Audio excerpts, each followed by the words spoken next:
context of white supremacy, Gus T Renegade in for another program to share constructive information on what racism, white supremacy is, and how it works.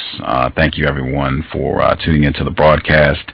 I want to say again, if you do not find this program to be of constructive value, if you're not getting helpful information about racism, white supremacy, please invest your time and energy in something else, whether it's your own project or supporting someone else's project. We do not want victims of white supremacy wasting time.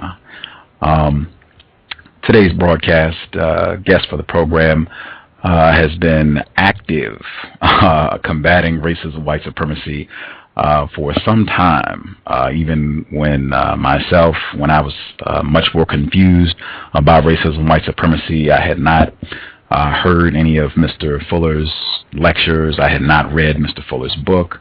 I hadn't heard very many of Dr. Welsing's lectures either. He was cranking out videos left and right all over YouTube about racism, white supremacy, reading portions of the code, making an effort, a dedicated effort to get more non-white people informed about white supremacy and interested in replacing this system of racism with a system of justice as soon as possible.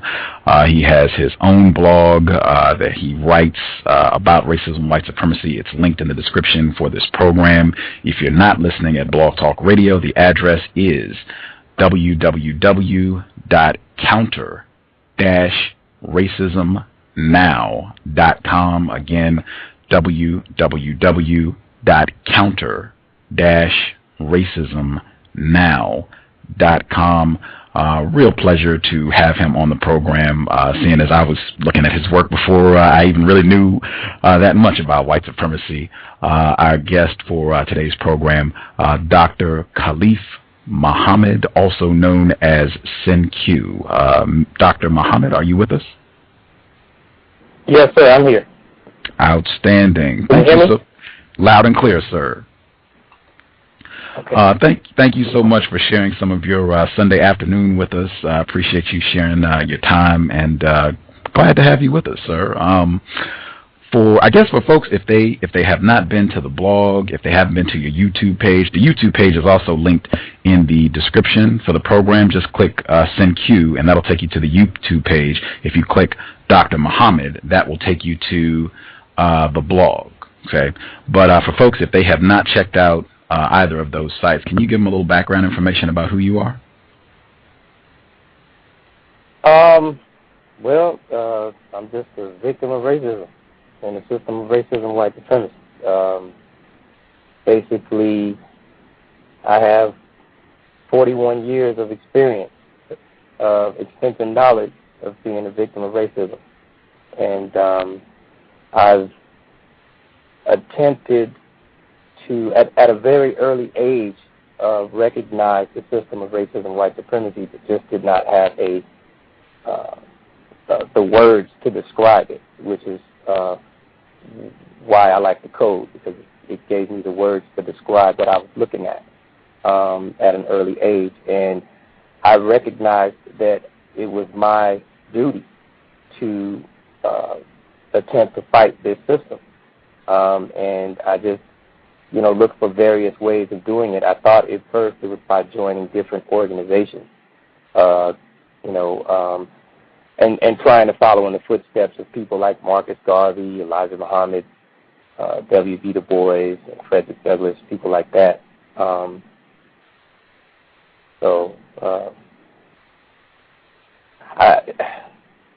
I could keep on talking.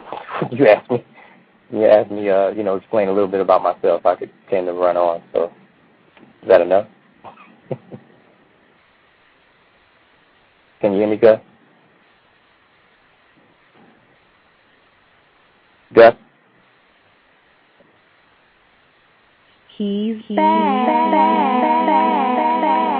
The irritated G of Southeast. Every black person should know and understand what they're putting in their mind when they listen to radio, watch television, and go to the movies. The children of Southampton present Entertainment, Fighting the Poltergeist, Saturday, July 10th, 2010, featuring the irritated genie of Southeast at the Shanghai City Cultural Center, 3117 Master Street, Philadelphia, PA. Classes start at 12 noon. Class 1, The History of Entertainment, What It Is and How It Works. Class 2 starts at 3 p.m., deciphering plots and themes.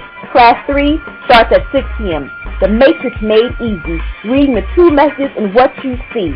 Come on out, black family, to Shanghai City Cultural Center, 3117 Master Street, Philadelphia, PA, on Saturday, July 10, 2010, to hear Entertainment, Fighting the Poltergeist, featuring the irritated genie of Southeast. This is a free event for the entire black family.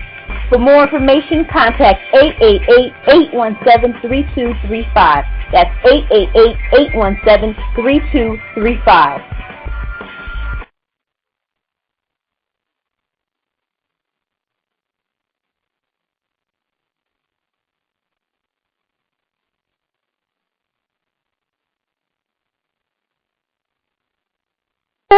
Please forgive that interruption, listeners and Dr. Muhammad. I got disconnected, brief technical error, but reconnected. We're all good. And I got to throw in a commercial for Sister Nefertari and her excellent work.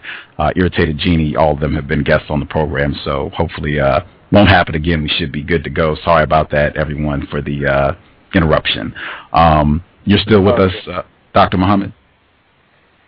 Yes, sir, I am. I didn't know where it went off at, but like I said, I could tend to ramble on if you asked me to explain a little bit about myself. I'm gonna get on, man. I'll keep on talking. So anyway, I hope I gave enough. Okay, we're gonna get more as we roll through the program. I begin every broadcast, context of white supremacy. I have unfortunately concluded that we are in a global system of racism, white supremacy. I use those two terms interchangeably. Definition that I use for both is as follows.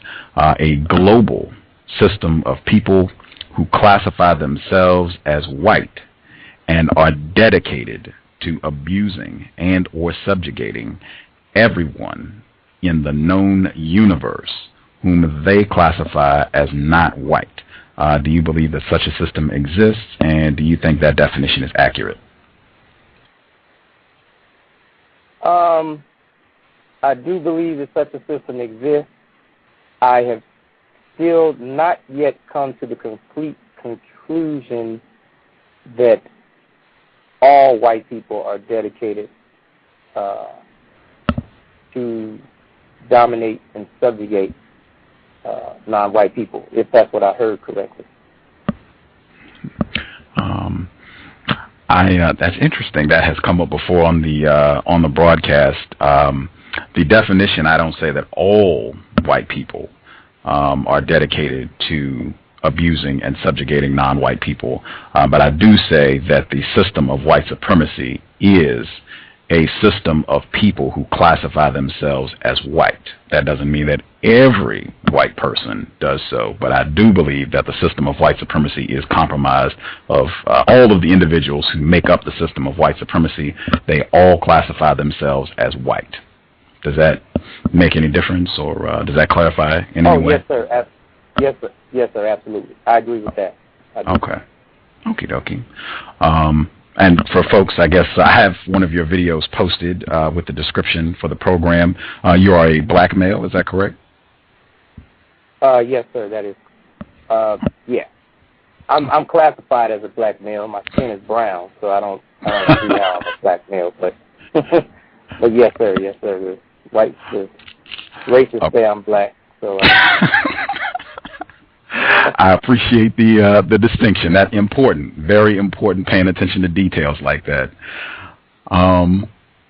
Okay, so we can share more information, and you have a lot of time to give as much info as you would like about yourself and your understanding and views on the system of racism, white supremacy. I thought we could begin. Dr. Khalif Muhammad. Do you want to share information on your title of being Dr. Khalif Muhammad? Yes, absolutely. First, I'd like to start with just saying that as I was growing up, my dad, my so-called dad, tended to be like, I guess, a lot of non-white people that they grow up in a predominantly quote unquote ghetto or area where my dad basically, for a lack of a better term of describing it, was in a lot of ways he tried to be kind of like a hustler, in some terms. He really liked to impress people with titles. He saw that by giving a title or having a certain title, it not necessarily impressed, but it made people treat him a lot differently. And I learned early. I used to think that it was against the law to call yourself a doctor, but I actually learned early that he. Oh, one second. I have to. Can you hold on 1 second, please? Certainly. 1 second. Certainly.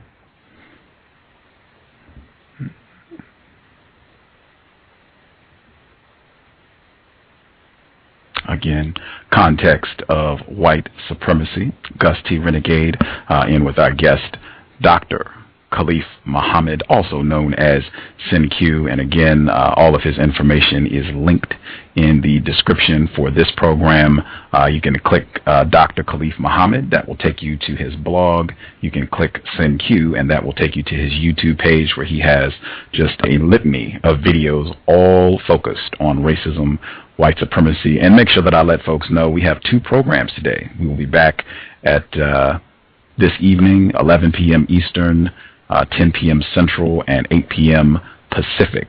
We'll be back with Mrs. Shay Abram. Should be a great broadcast. Looking forward to it. Yeah, you can. I'll share more about that later on. Are you back with us, Dr. Muhammad? Oh, okay, he's still taking time. Mrs. Abram, she has been a listener to the cows for some time, I guess, and she participated in Encore. It's another one of these national conferences that deals with racism. They deal more with racism in academic settings, colleges and universities. I have not participated in any of the Encore conferences, but she's a veteran. She's gone for 3 years. A lot of the normal suspects attend this event. The admitted white supremacists known as Tim Wise, Dr. Eddie Moore Jr., Dr. Peggy McIntosh. For new listeners, all of those folks have been on the cows. You can dig through the archives. Dr. Moore's been here twice. Timothy has been here. Okay, he's back with us. You're back with us, Dr. Muhammad? Yes, sir, I'm back. Sorry about that. I had to step away real quick, take care of something, but I'm back. So basically, just what I'm saying. So like at an early age, I learned that titles. A lot of people are stuck on titles. Especially doctor and minister or whatever. So what I did was I thought about it. I looked up. I researched PhDs, and I realized that a lot of people who get their doctorate degrees basically get them based on a lot of knowledge, a massive amount of knowledge, and sometimes I guess experiences if they do a thesis or whatever. And it made me really think about it, and so I said, well, I have a PhD. It hit me one day that I have a PhD in being a victim. I've been a victim of racism since the day I came into the world. I've almost 42 years of extensive knowledge and experience of knowing what it's like to be a victim, knowing what it's like to be dominated and subjugated in a system of racism, white supremacy. And that's what led me to my doctorate, to earn my title of doctorate. So that's it.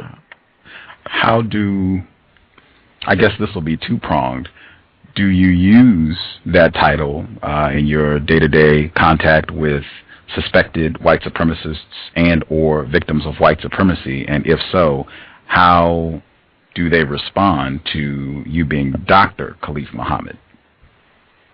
I actually have not used it yet. I've only used it a few times on YouTube. To be honest with you, it wasn't even until I saw that you posted it on your page, and I think we talked about it a little bit a couple of days ago, that it even came back that I would use it. But I have not tested it yet. I am going to, because it's like I said, I think I mentioned it earlier, but it's not illegal. Like a lot of people think that if you call yourself a doctor, that you're going to somebody's going to come throw you in the jail or put you in greater confinement or whatever. And it's just not so. If you're trying to say you're a medical doctor, then that's the issue. But I wanted to do an experiment because I saw my dad do it growing up, where he went to the Department of Motor Vehicles and he just told them he was a doctor, and they put that on his driver's license, for his name. And he put that on all his checks. He put that on his bank account, everything. And wow! Like overnight, people were treating him totally different. We'd go into different restaurants and places, and the type of the level of if we want to call it respect or whatever, it just brought down a lot of barriers, for him. But no, to be honest with you, I haven't used it yet, but I do intend on doing an experiment, and those results will definitely be on my blog when I try it. Wow. Again, the blog for folks, www.counter-racismnow.com. Look for those results. I suspect that the difference that your dad noted and that other non-white people note in terms of difference of treatment that people get if they have a title is a result of racism, white supremacy, and generally white people are the ones who authorize these titles of who gets to be a doctor or any of the other titles, master, any of the other titles that folks get to add on to their name. It's generally suspected racists who hand out these titles. I know. Right. I know. My dad used to refer to it as the white man's good housekeeping stamp of approval.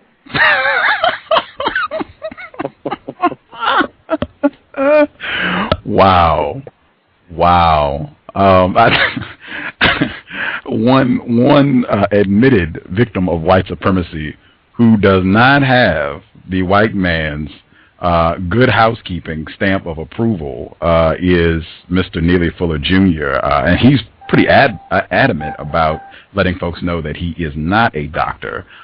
You've done a lot of videos posting segments from his book and trying to get more people to become informed about counter-racism. I guess you talk about the impact that his work has had on your understanding of racism and white supremacy?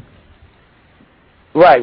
That's correct. I actually asked Mr. Fuller myself if he was a doctor because someone, in the confusion of things, just started calling him that. And I think actually I called him one day and I referred to him as Dr. Fuller. And he said, I'm not a doctor. And the way he was referring to the title or using it was saying that, if he was one, I believe he said to me that he was associating a doctor with being a medical doctor or someone who can fix things, who can solve problems. And he was saying that he has not yet solved the greatest problem of racism, white supremacy, so don't refer to him as a doctor.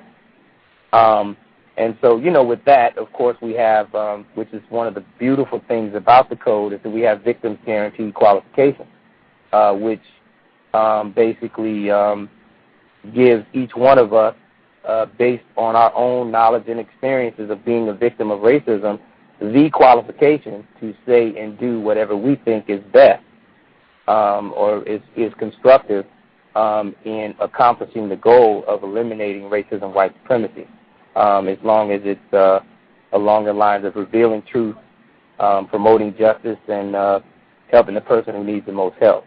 So in my case, my doctorate degree, I'm suspecting is going to help me as the person that needs the most help when I do start using it.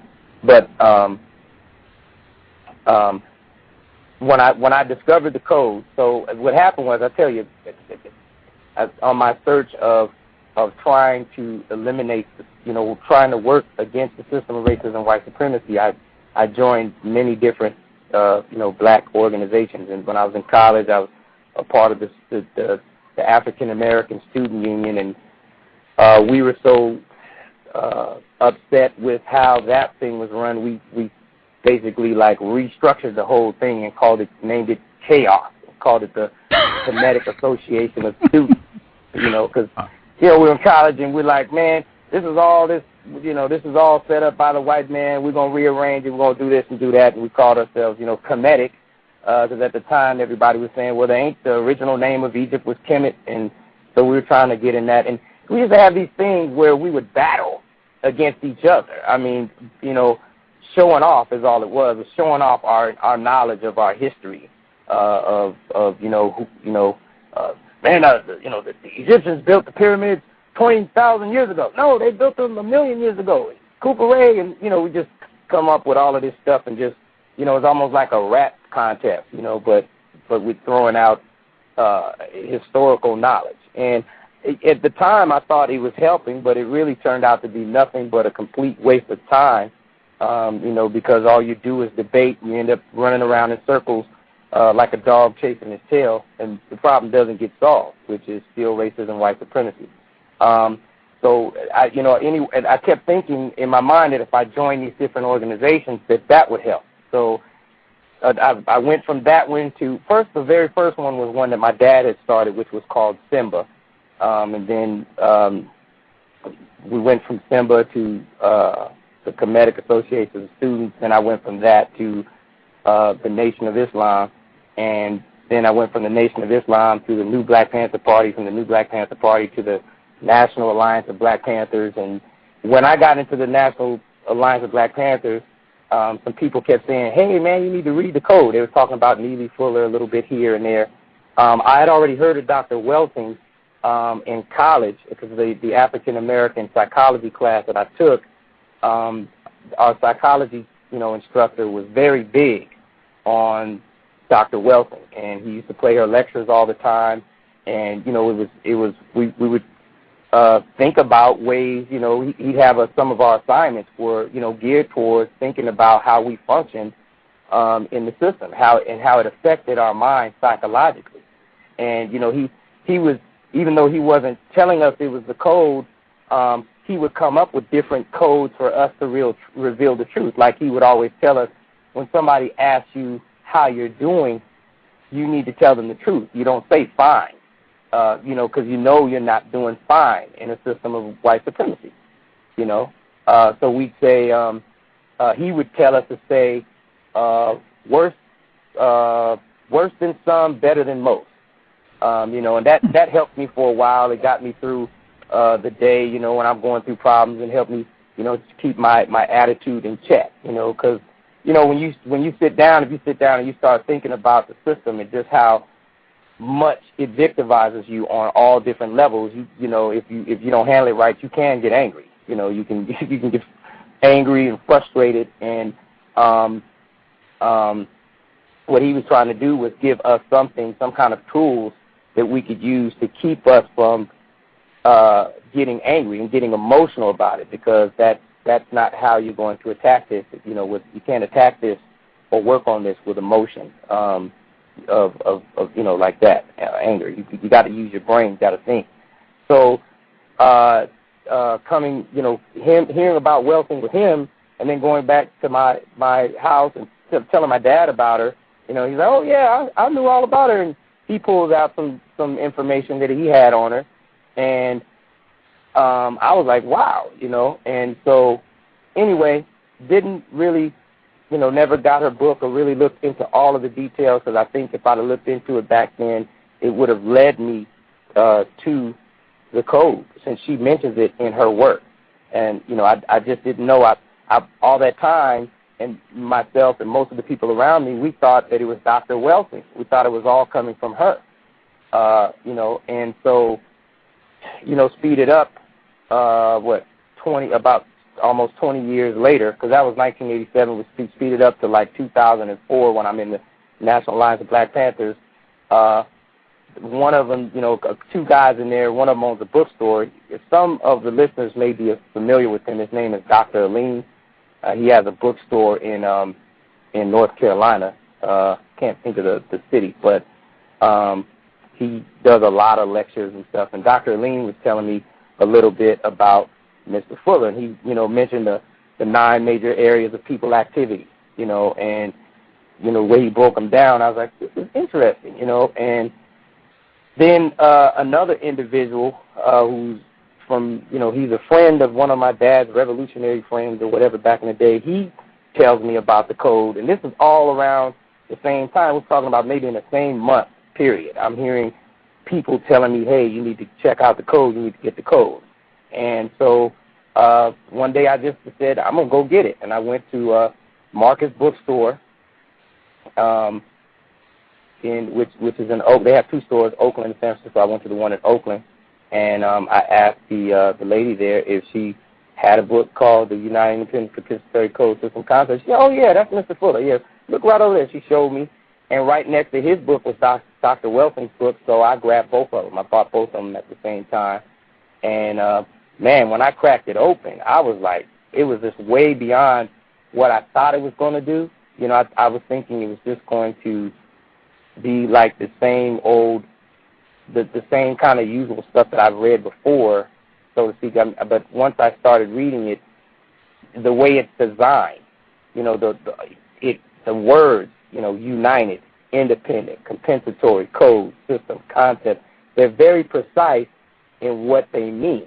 You know, when it says united, independent, it means just that. It's saying, you know, anybody that chooses to practice this code is united in the effort to eliminate the system of racism and white supremacy, but yet independent of one another, where there's no one telling one another what to do. You know, that's one of, at least from my own personal experiences, the logic, counter-racist compensatory logic has revealed to me that one of the major issues that we have in trying to get problems solved is that everybody wants to be the chief. Everybody wants to be the big I, and they want all of these other little U's to follow them and do what they wanted to do. And it develops. You can see it on all levels, mainly in the area of religion.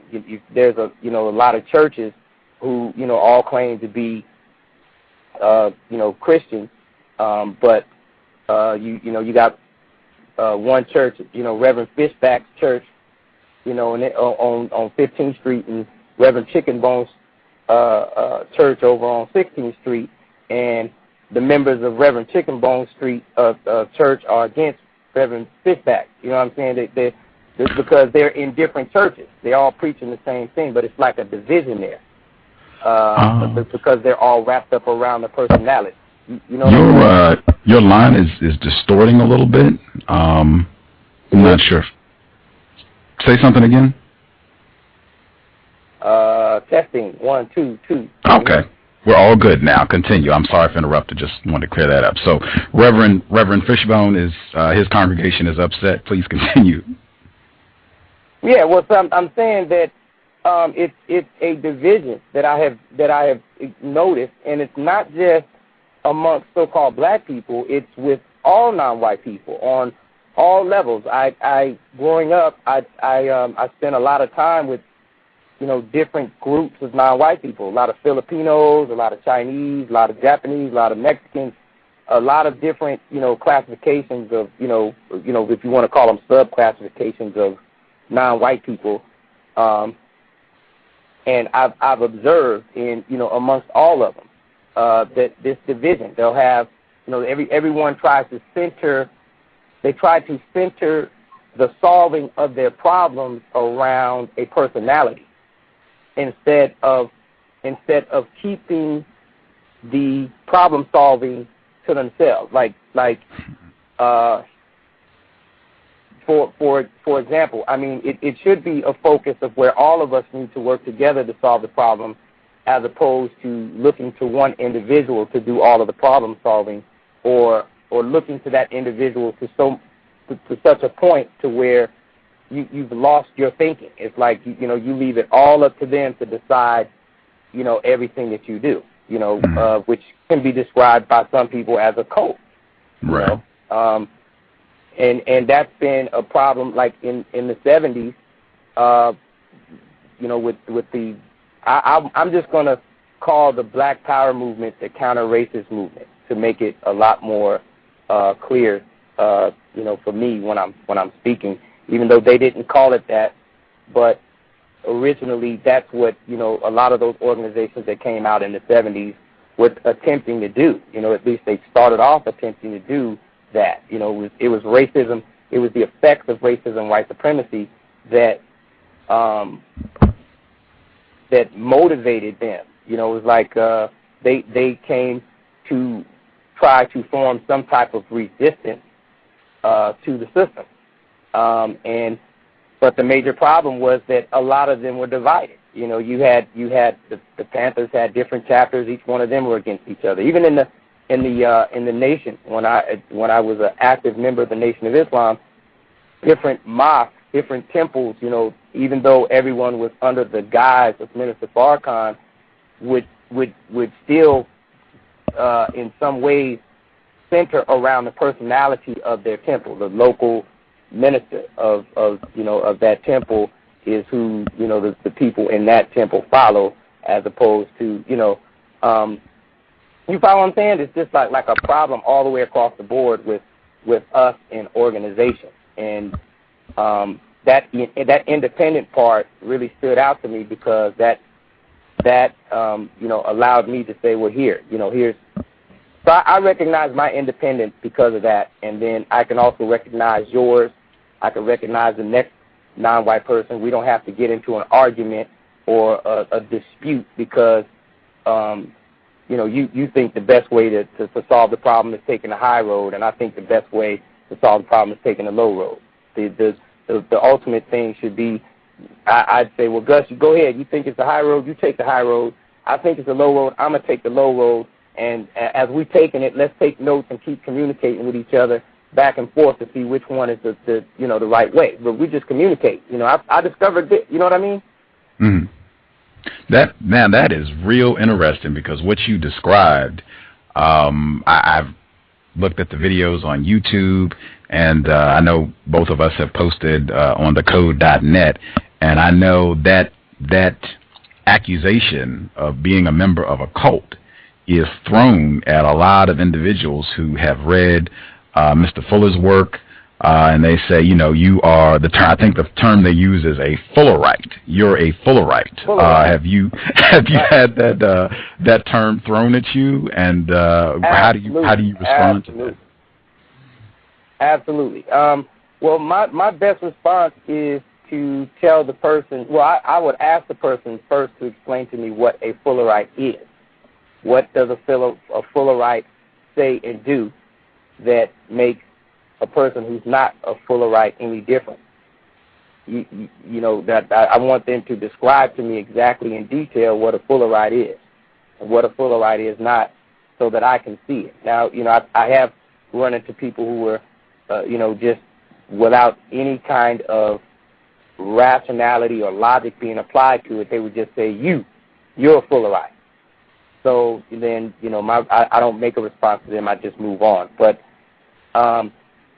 if one actually reads the code and they see what the suggestions say, and they would understand and learn that being a Fullerite is a total contradiction to the code, because Fuller doesn't get, as far as I can see, Fuller doesn't get anything out of it. The only thing he gets out of it is the benefit of other non-white people thinking or attempting to think, speak, and act to eliminate the system. Usually, when somebody dubs you in a cult, puts you in a cult, you have regular meetings, with your cult leader. You may make donations to your cult leader, or your cult leader tells you to go clean up his bathroom, or clean up his toilet, and you go and you do it because you think your cult leader is got some kind of mystical powers or some kind of connection that is going to help you and benefit you in some kind of way. That's usually what it does. But this being United Independent wipes out the cult aspects of it, because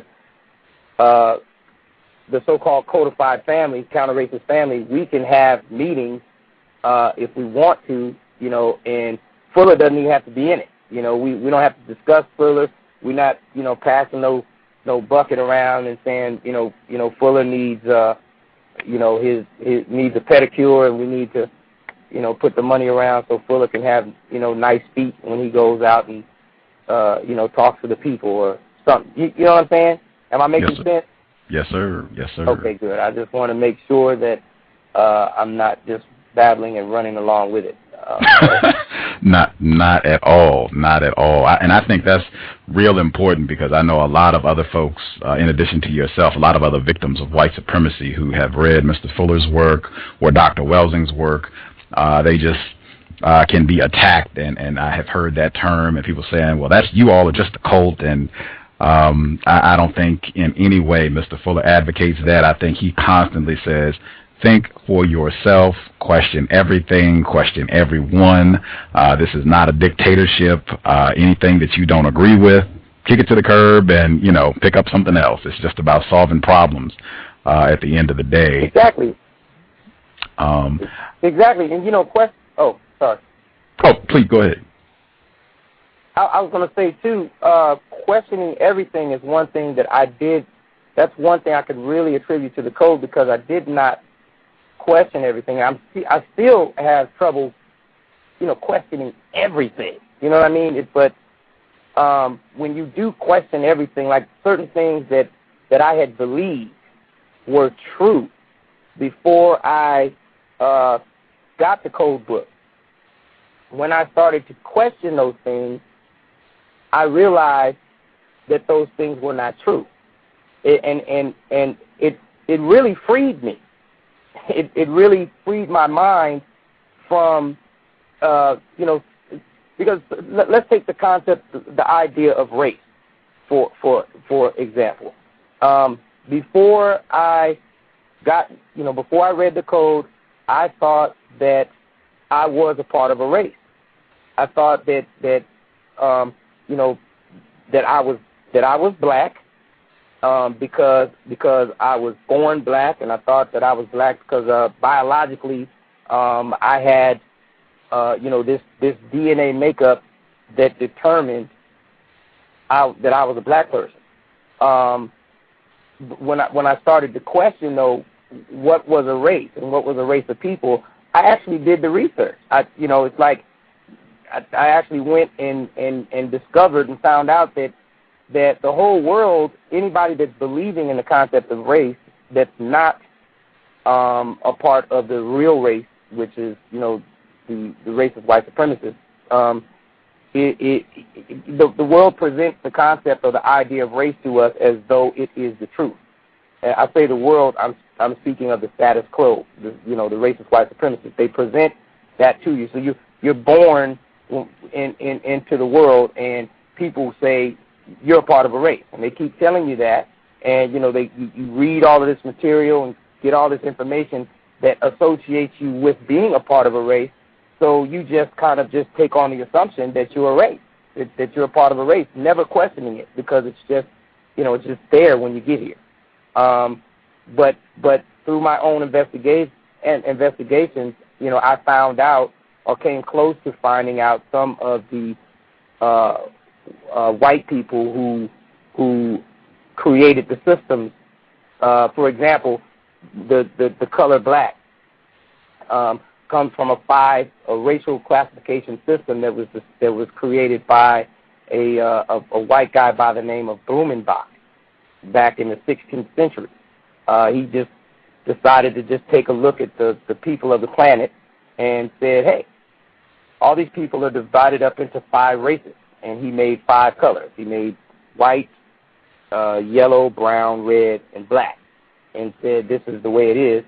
And his teacher, this guy named Canis Linnaeus, created a 3 racial classification system, which was Mongoloid, Negroid, and Caucasian. And the rest of the scientific world at that time, which is, of course, in the 16th century, when non-white people were enslaved all over the planet at that time. So, none of us were a part of the scientific investigations and all that stuff. So all of the other scientists during that time took on these 2 guys' theories and started promoting it as the truth. Now you're getting constantly bombarded with that, century after century after century. Then, everyone takes it on and starts accepting it as the truth without ever questioning it. Questioning everything helped me get to that bottom line. And I'm hoping that by having, this discussion today, that those listeners will not take my word for it, but will go on out and do the research and, questioning what a race is, what a race of people is, on down the line. Amen. I will second that. I hope that anyone who tunes into any broadcast of the context of white supremacy, that they will evaluate what they hear, think on it, and come to their own conclusions. Do not take my word for anything or any of the guests that we have on the program, whether they are a suspected white supremacist, admitted white supremacist, or a victim of white supremacy. Think for yourself. Justice, I believe, is here, and I think she has some questions that she wanted to ask as well. Justice, if you you have questions, go right ahead.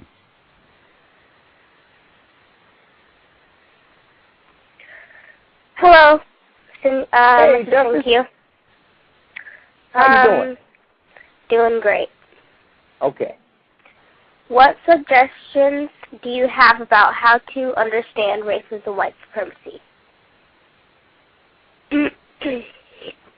The only suggestion that counts really is those 2 words that we that I was just talking about. Question everything. I think that is a great way to start with understanding it. I can't say that I totally understand it 100%, because I think if I did, I'd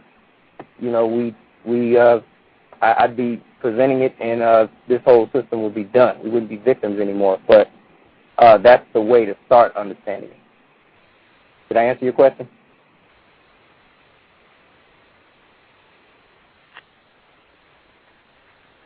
Yes.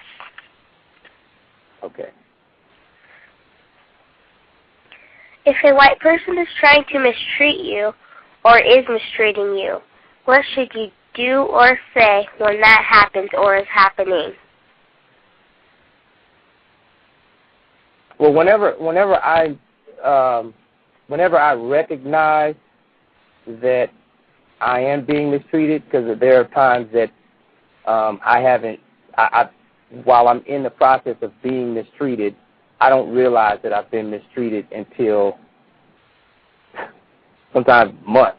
I might just reflect on the situation and say, wow, I was really mistreated. But at the times that I have recognized me being mistreated, I've tried to bring it to that person's attention, like just by asking questions. I guess the way I take the mistreatment when I've recognized it is when a part of the business that I'm in, sometimes it involves enforcing the rules of my client. And if I come into contact with a customer of one of my clients and I ask them to do something in regards to those rules, and if that customer is a white person, and that person disrespects the rules, like, they deliberately don't want to obey the rules, a lot of times the first thing that comes to me, I ask the question, if I was a white person, would this person be doing this the same way? And if the first thing that comes to my mind is no, then I come to the conclusion that I'm being mistreated, and so I just kind of repeat what it is I need done. I remain calm.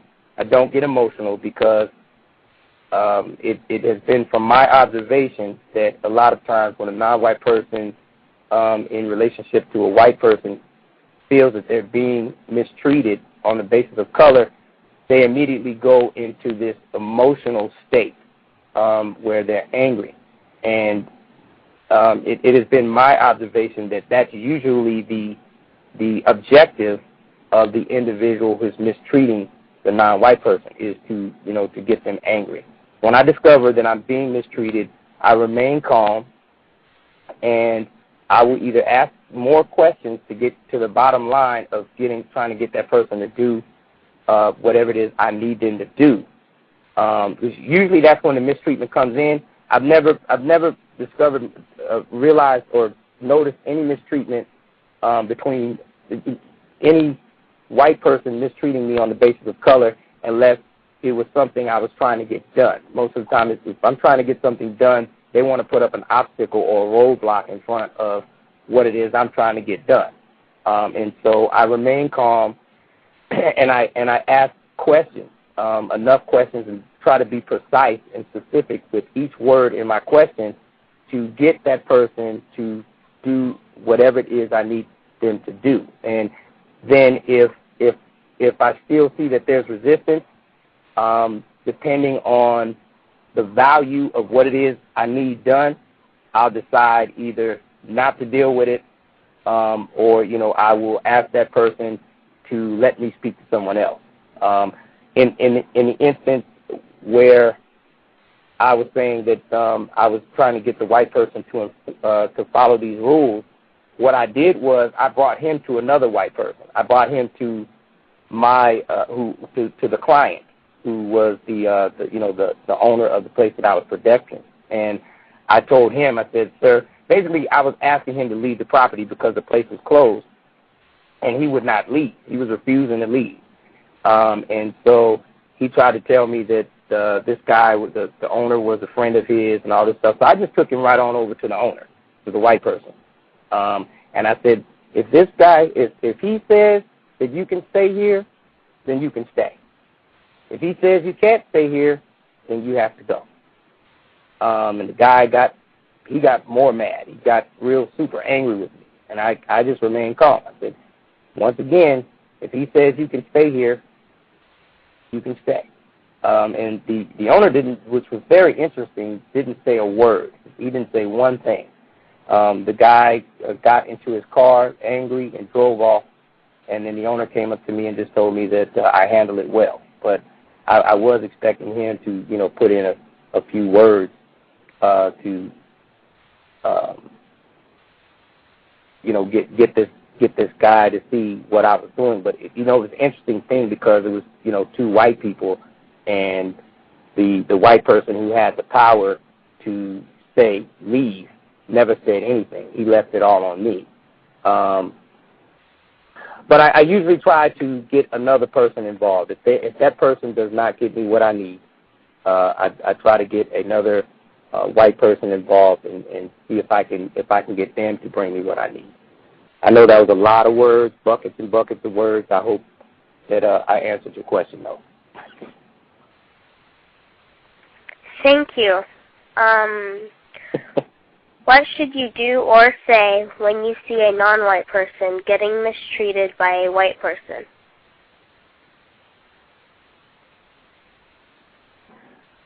What I do is I bring it to the non-white person's attention. I usually just tell them, this is what I observed. I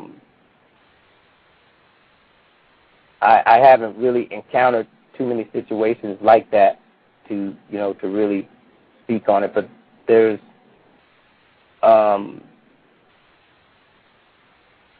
trying to think of the one situation. So there was a situation when I was in the National Alliance of Black Panthers, which was totally opposite from the new Black Panther Party. They were not revolutionary or anything. They just wanted to be called Black Panthers, but wanted to be like community-based, with just helping people. And so when the Katrina thing happened, one of the staff members of she was on the national committee, she decided that she wanted to have a food drive to get the food together and stuff and take it down to Katrina. So what she did was she went to a school, elementary school, and got the principal involved. The principal was a white person. And so she asked the principal to help her gather up all of this food from the students at the school. She had a 2-week-long food drive, and they amassed like 2 huge truckloads full of food, like one of those big yellow Ryder trucks, and they had put it all in one room. And so the principal, she asked the lady who was a victim of racism, the member of the National Alliance. She asked her, National Alliance Black Panthers, she asked her approximately when would she be able to get all that food out of there, because it had piled up, and it was been there for like a day. And so she told her that she was going to go and get a Ryder truck and come back and get the stuff. So she went, got the Ryder truck, came back, loaded up all the food, and still realized that she needed to come back with the truck again to get the rest of it. So she loaded up with all the food for the first load and left. While she was gone, the principal called a black enforcement official to come to the school and told her that she had all of this food left in the room and wanted her to take care of it, because the other non-white person who filled up the truck did not come and get it. And the principal had told the enforcement official that the food had been there for over a week.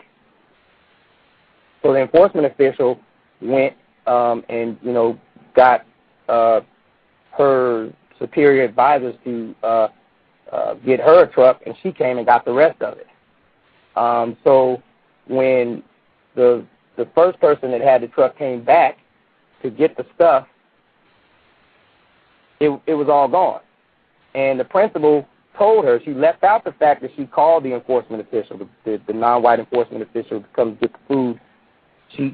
So she told the Black Panther member that the enforcement official came by and said, "Hey, I see you have all this food in here. I'm taking it." So that got the Black Panther, sister upset. She was highly upset, and she called all of us, and she was ready for us to, she wanted, everybody to come down to that city and protest and go to the police department and everything. And to me, just my own experience of dealing with, mistreatment, the first thing that I thought was, let me call the principal. I asked a lot of questions. I talked to the non-white person that, was with the Panthers, and then she said that, this one who was the enforcement official took her food, and it was a government conspiracy and all this kind of stuff. And I kept, just questioning her and getting all the information. And she talked about the principal, mentioned the principal a little bit. I said, "Okay, is the principal a white person?" She said, "Yeah." I said, "Okay, thanks." So then I called the enforcement officials, and I spoke to her directly. And she told me that the principal had called her. Okay, so then I called the principal, and I talked to the principal, and the principal was like, "Well, I don't understand what's going on. They were both supposed to get the food together, and they both got at each other's throats and started arguing. I just don't know what happened." So what I did was I went back and I told both of them, the enforcement official and the Black Panther, that it was actually the principals that messed it up, and I revealed the truth, because when I talked to the principal, based on my conversation with the other two, I asked specific questions, like, did you call the enforcement official to come get it? And she admitted it, and then I asked her specific questions and got the truth. So what I'm telling you basically is that if I see it going on and I have the time to focus on it, what I'm going to do is ask a lot of questions. I'm going to ask the white person a lot of questions so I can reveal, see if I can find out if it truly is mistreatment, and then get that information back to the non-white person. It's key though.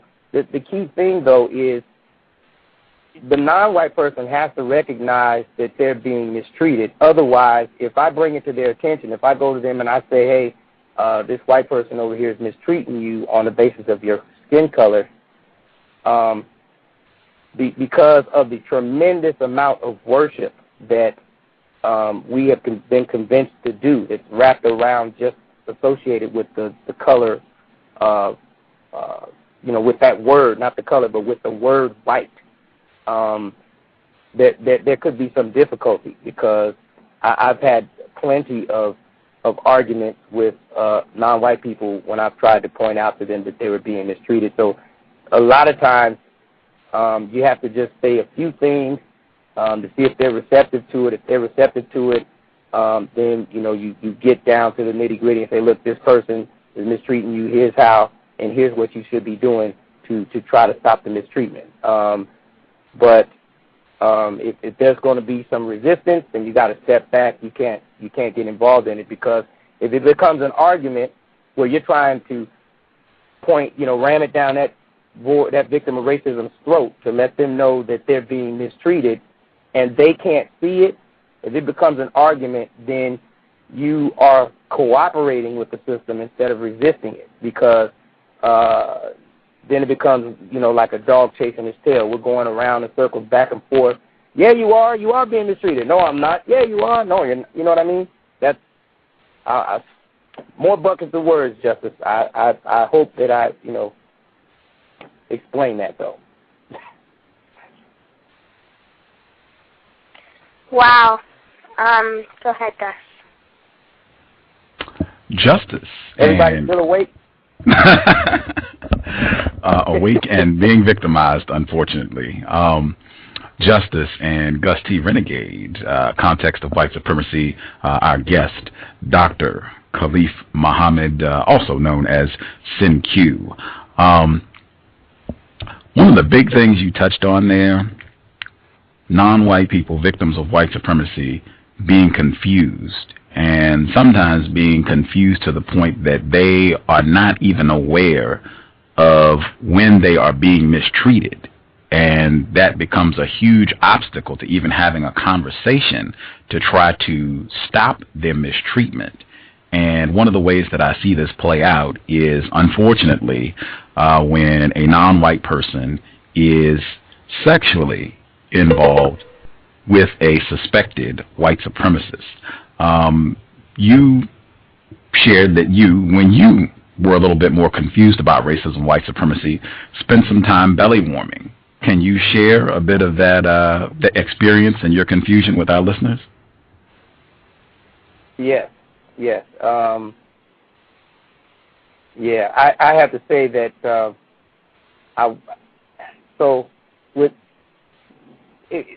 the thing about it is I where do I start on that? Because there's the first part of at a time where I was based on my experiences, I would not have been a belly warmer, and that's based on both of my parents, if we want to call them that, they came up out of the South, out of North Carolina, out of segregation, if that's a good word. We just say when we were much more confined and openly controlled to the point to where we had, separate toilets and separate bathroom, water fountains or whatever. The mistreatment was much more open.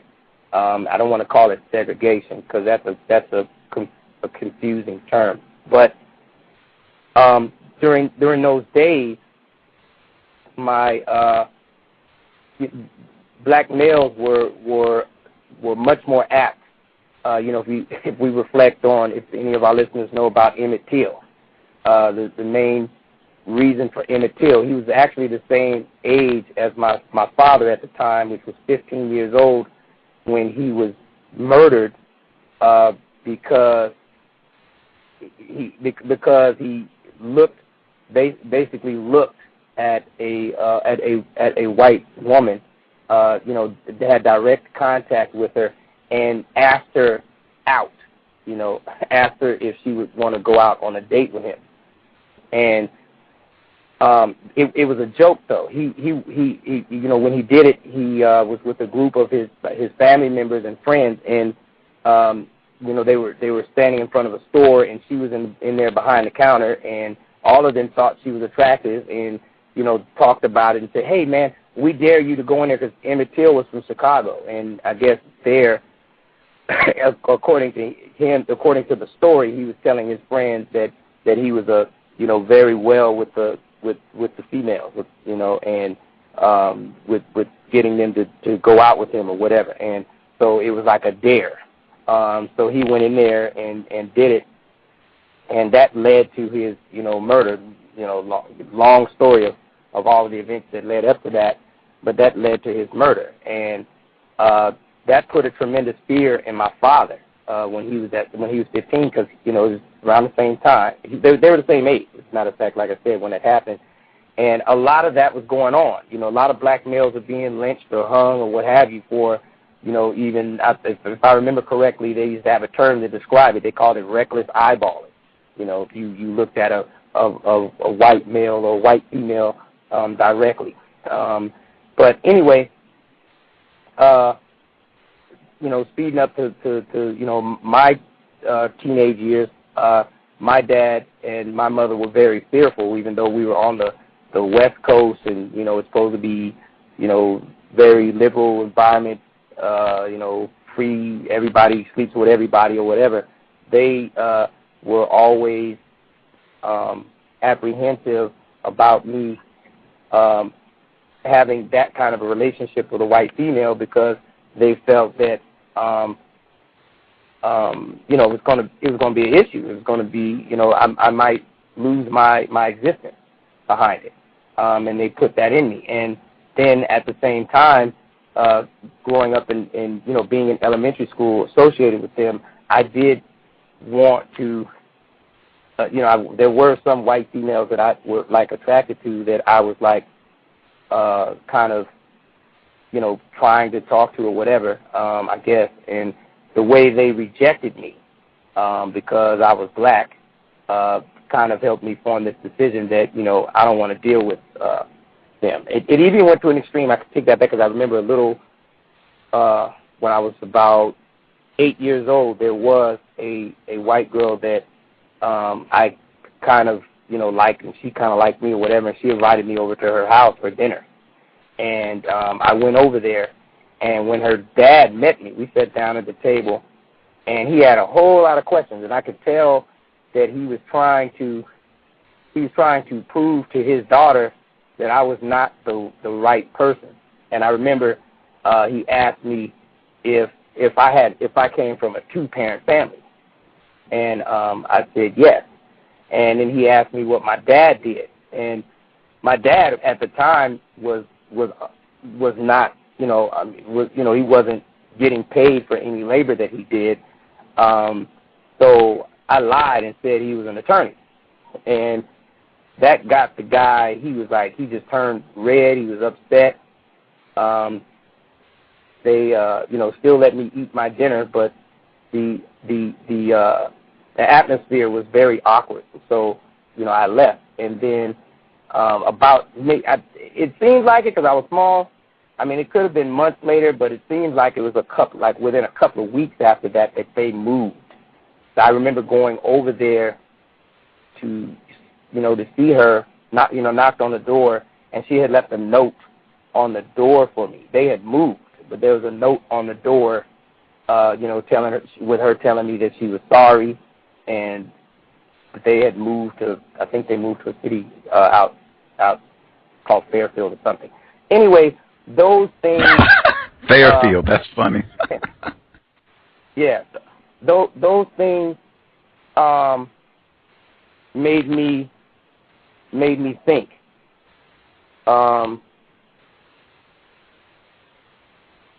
That I should not get involved, with a white woman, and so I got to the point to where I would, if I saw another black male with a white woman, I would put him down, and man, why are you doing that? You got, just all that kind of stuff, and so speeding it up, about maybe 10 years later, I ended up in Alaska, and the situation, I was married at the time, I had a child, and I got into a situation that was just terrible. I mean, it's, of course, being a victim is terrible, but I got into a situation where I absolutely really had no place to stay, other than, they were places to stay, but because I stayed in those places, my immediate power, was extremely confined.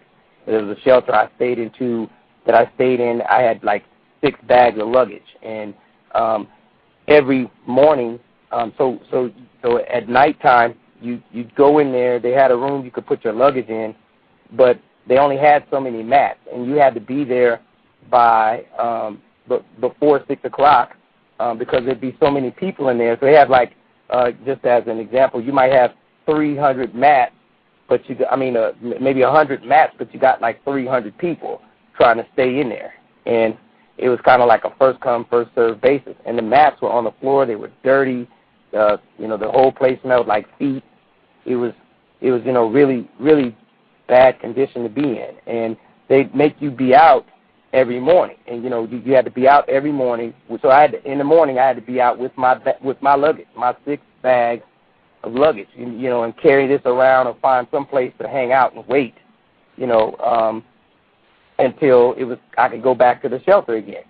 So anyway, with that process going on, I found a person, a non-white person that I had met up there who told me that I could come stay with him. So I came to stay with him. While I was there, his nephew would come over there. And when he would come, he'd bring this white lady with him. And every time he'd be there, when he would come, he'd kind of be like she'd be looking at me, and he'd kind of be right behind her. Sometimes he'd be sitting on the couch next to her, or sometimes he'd be standing, a little bit behind her. But either way it was, he'd be at an angle where she could not see what he was doing. And he's, got his finger up over her head, with his mouth formulating the words, without saying them, saying, man, you need to get with this, man. You need to get with her.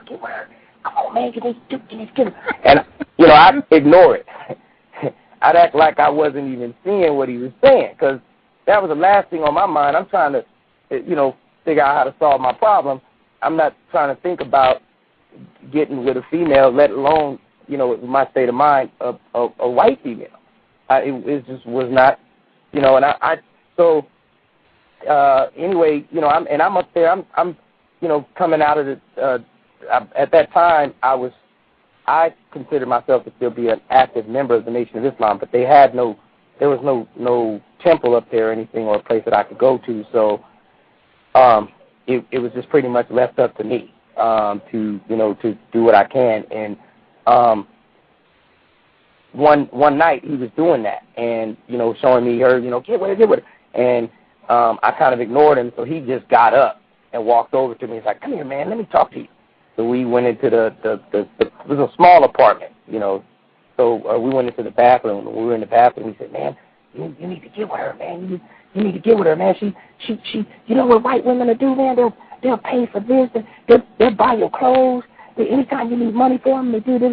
The whole thing was wrapped around, money and what she could do. He was telling me that she was a part of a big family in Anchorage, and that she could really, me being with her could really help me improve my standards. So I said, okay, cool. So he told me, so what you need to do, man, is, I can't remember. Oh, I think my daughter was up there, and I wanted to go see my daughter, and I didn't have a way to go over there and get her. So he was telling me, why don't I get her to do it? Because she had a car. She was saying, get the white lady the white person to drive me over there and get my daughter. So I had her drive me over there.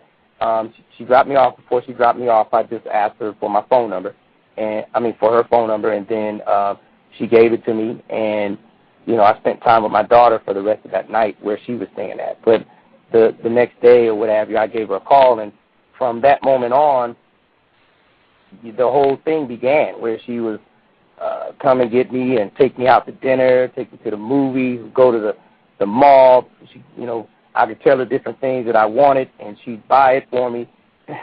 And I'm like, man, this is what it's all about. This is tight, because it was something different, and at the same time, at no point in time was she argumentative with me about anything.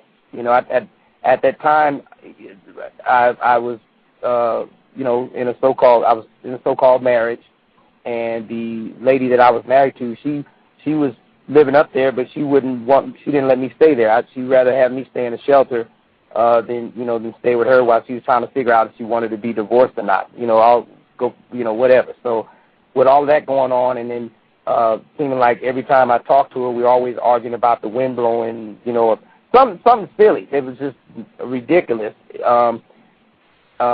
The white person started to look more and more appealing, even though I wasn't attracted to her at all.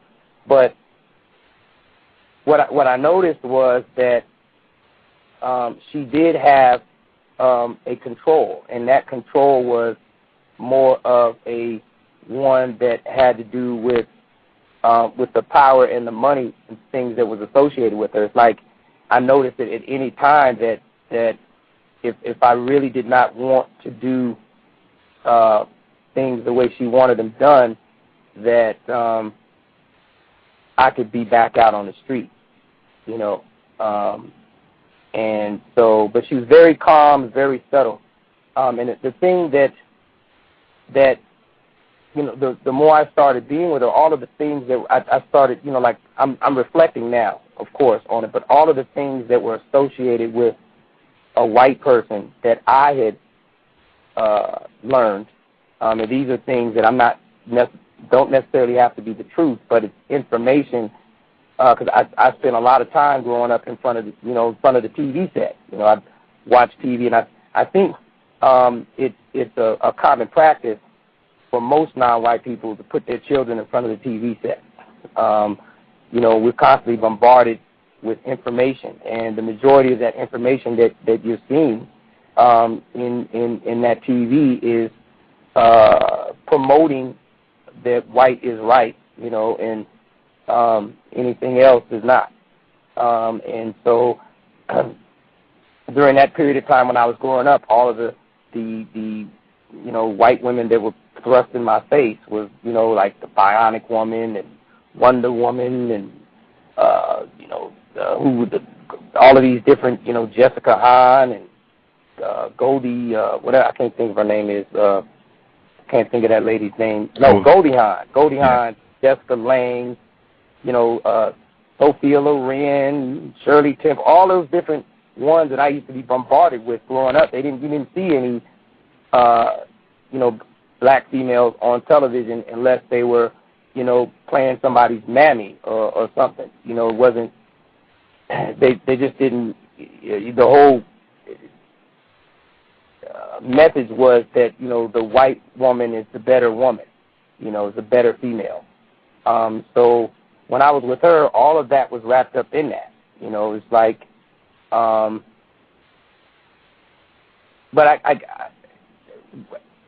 what made it end was she had this, like I said, this subtle way of telling me how to do things.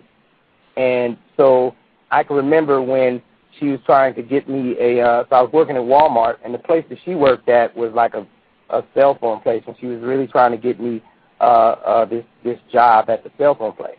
So she told me that I needed to make a resume. And so for me, that meant go to the library and get, 10 books on resumes, and you look at their examples, read it, learn everything you can about resumes, and produce a resume.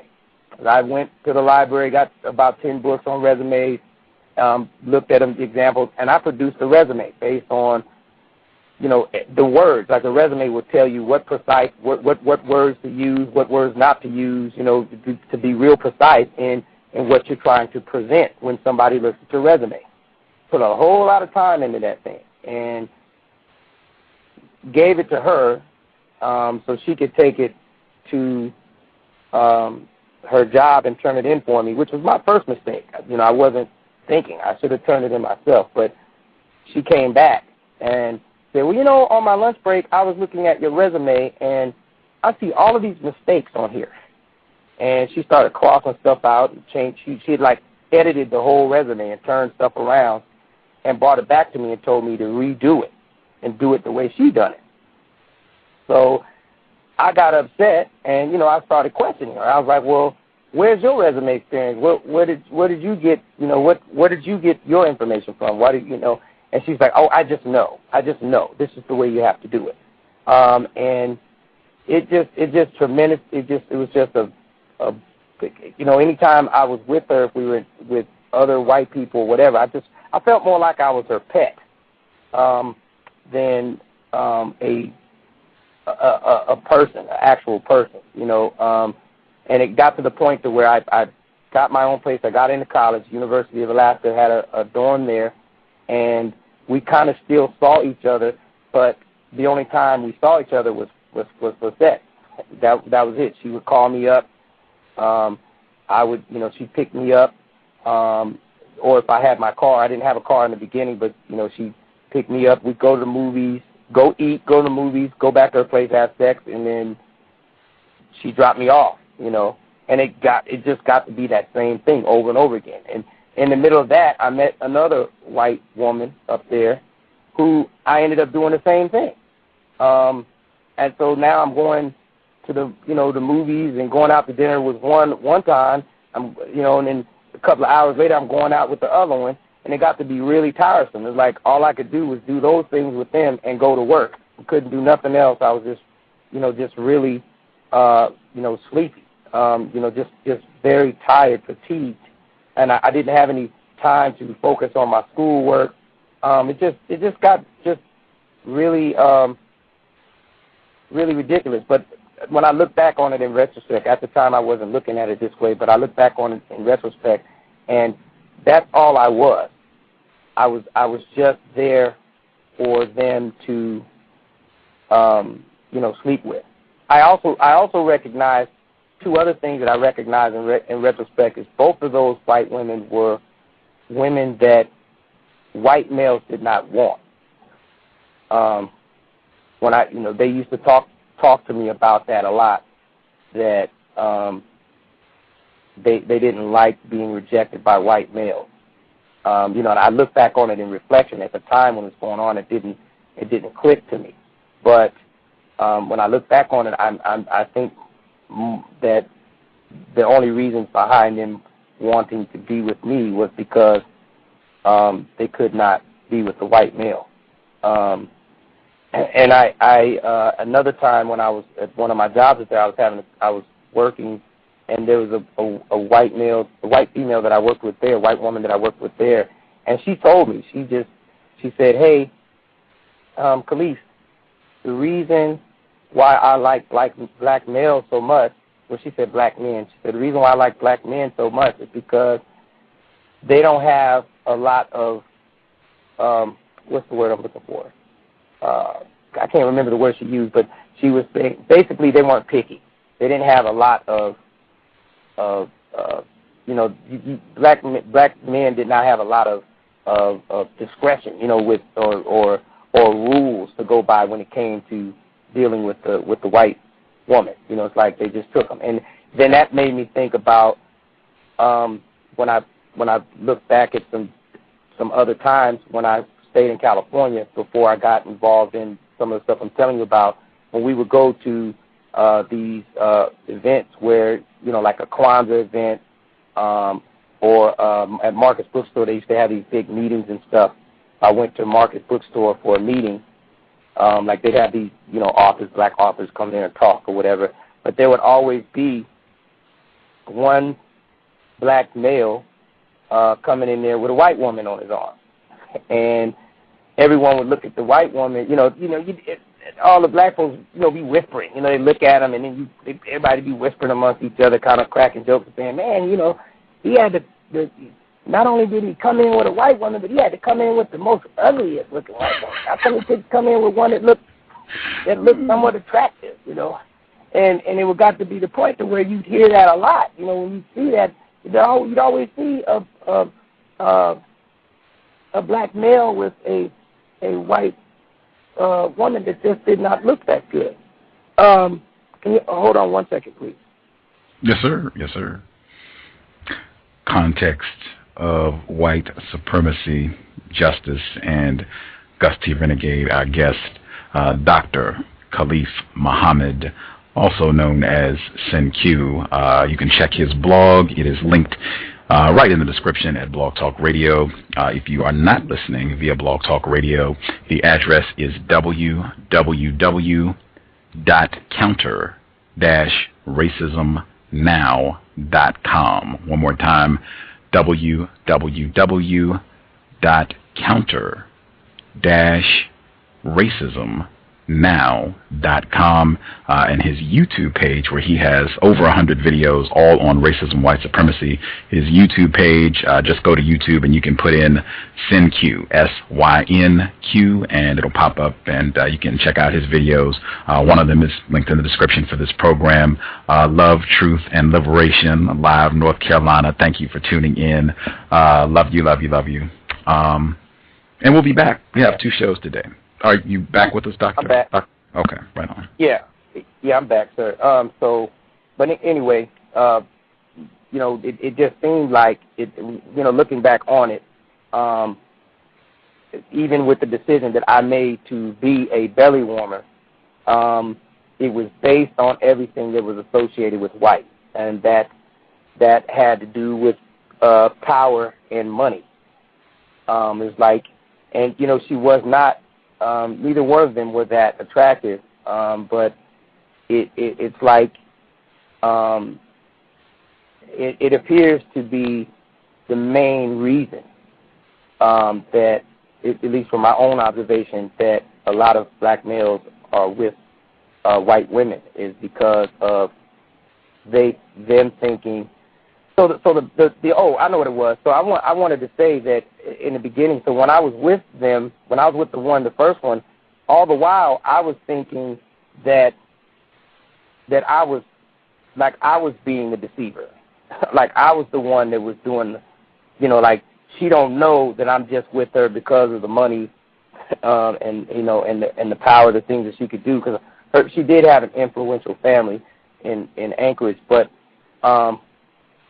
There was some situation that occurred that I cannot remember right now, but that made me realize that she was well aware of that.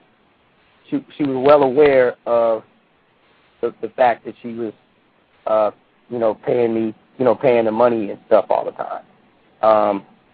And the other thing too is, so in my relationship with her, there was a brief time where I just couldn't take it no more. I couldn't, like everywhere we went, because we're in Alaska, and there's a lot of steel up there. There's a lot of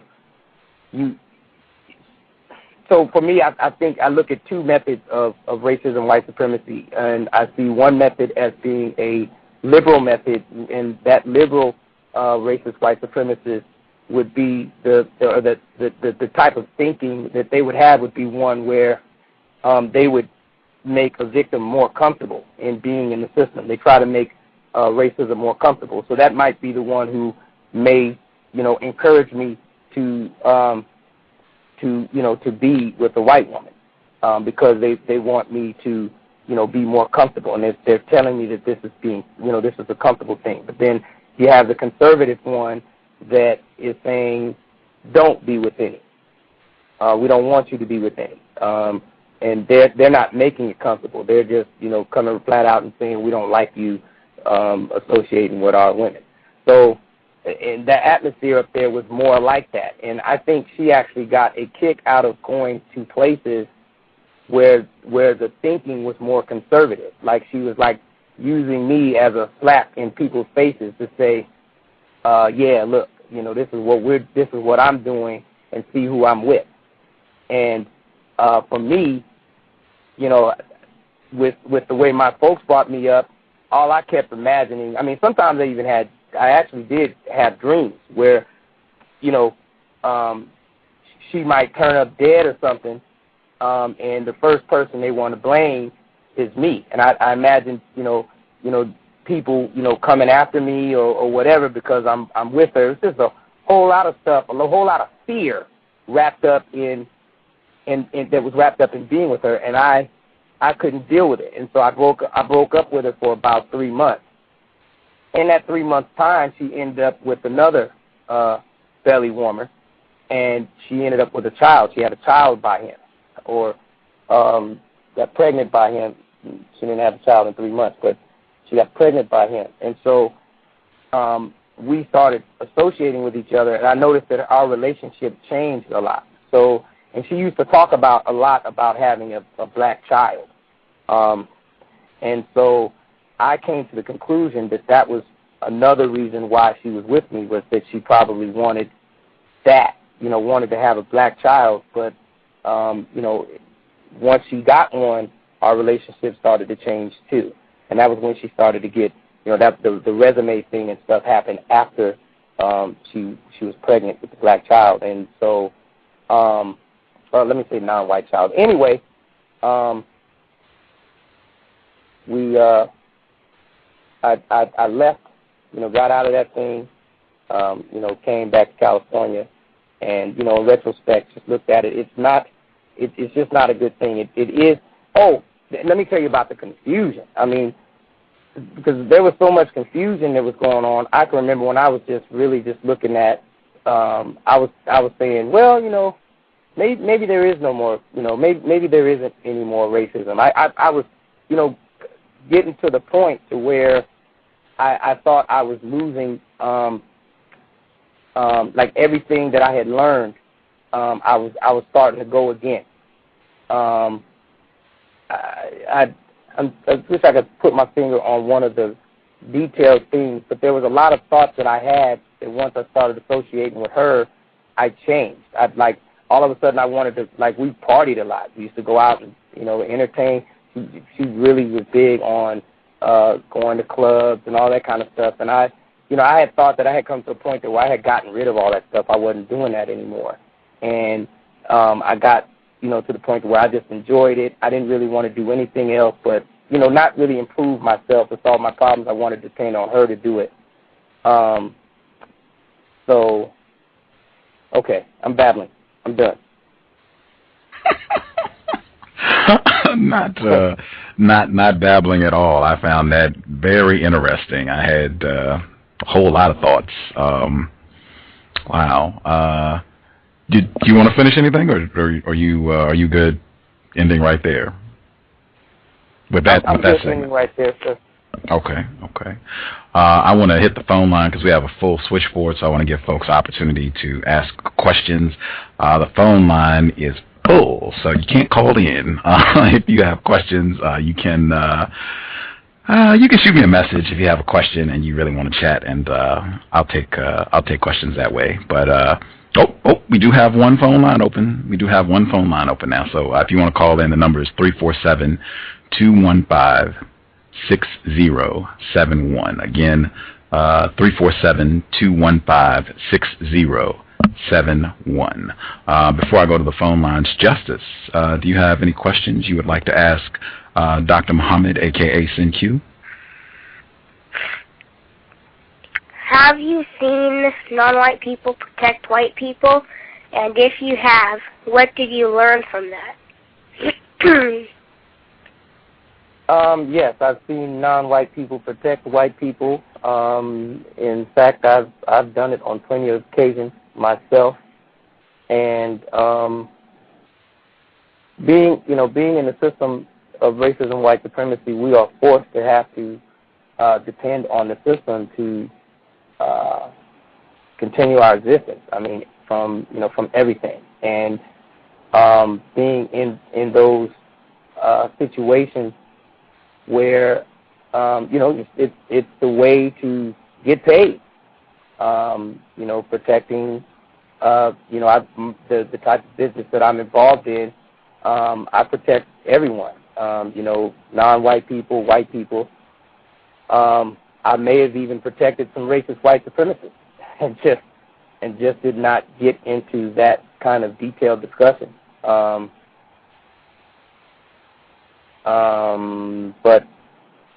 I think that was the question. I think I lost. The question was, have I seen non-white people protect white people, right? Yes, that was the question. All right. So, yes, myself, I've done it. I've seen other people do it.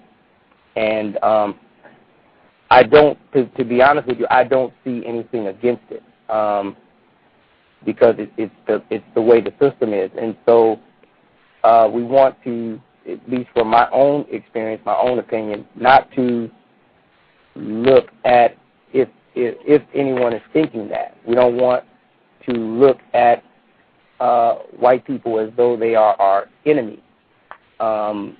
We don't want to look at them as though they are our friends either. You want to give each individual, a white person, in my opinion, the opportunity to either treat you correctly or treat you incorrectly. If they treat you incorrectly, you know who you're dealing with, and you can, make the necessary changes to, get away from them. And if they are treating you correctly, meaning that they are treating you in a just manner, or not mistreating you, then I think it's all right to protect them. But it's business. Doing the protecting is a part. It's the business of it. It's it's the way to keep my lights on. It's the way to keep the food coming in. I'd love to do counter racist work on a full-time basis, but as we know, it doesn't have that type of value to so many people. So it's definitely hard to pay the bills with. What should you do or say when non-white people are protecting white people? What should I do or say when non-white people are protecting white people? Yes. I don't know. If I see a non-white person protecting a white person, I won't do anything.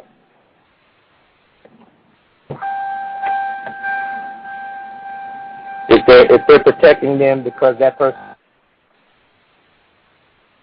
Hold on one second, please. Context of white supremacy. Gus T Renegade, Justice, our guest, Dr. Khalif Muhammad. I'll be going to the phone lines once Justice finishes up with her questions. We do not have any open lines now. You got to be quicker on the dial. If you didn't get to call in now, we have two programs today. Second program is at 11 p.m. Eastern, 8 p.m. Pacific this evening. You can call in for that program and share your thoughts, suggestions, questions, all that good stuff. This evening, our guest, Shay Abraham. Should be great. Abram.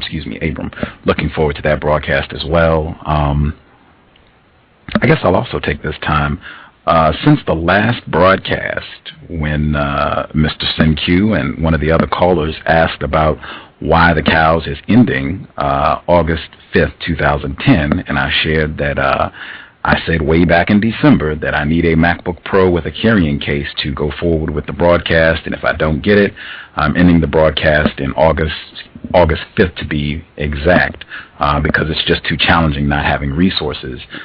Since the Wednesday, June 16th broadcast, I have received over $400 in contributions from listeners to the cows.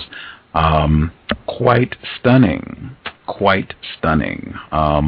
Thank you, everyone who has contributed. Very humbling. I hope that the program has been worthy of all of the contributions that I have received in such a small amount of time. But hopefully, in the next month and a half, I'll get enough funds to get the MacBook Pro and we can proceed. But yeah, I did want to acknowledge that, and thanks, Mr. SynQ. He stuck to his word. He said on the program he was willing to make a contribution, and I had that contribution almost immediately when the program ended, and a lot of other folks were just as prompt with making an investment in the cows. So hopefully we will not be ending August 5th. We can keep things rolling. As long as there's a system of white supremacy, there should be a context of white supremacy broadcast. So thank you all for contributing, and hopefully we'll get the rest. Thank you, sir. Please finish. Justice had her question on the table. Please finish up with your response. Okay, I'm sorry about that. So, I guess so. With my thinking, I'm not. So to answer the question, but I'm wondering if that question is more to be more like, are you saying in a circumstance where a non-white person would protect a white person when they're mistreating a non-white person? I'll read it again, and then I'll change it up a little bit. What should you do or say when non-white people are protecting racist white supremacists? Okay. All right. So, for me, from my observation, I have not yet learned how to tell which white people are racist white supremacists and which white people are white people. I do agree with the part of the code that says that the system of racism, white supremacy, the part of the code that says that the three known people in the universe are racist white supremacists, white people, and non-white people. And going with that, I don't agree that all white people are racist, white supremacists. At the same time, I do not recognize that I have the ability to determine who is and who is not. And it also, to be more specific, when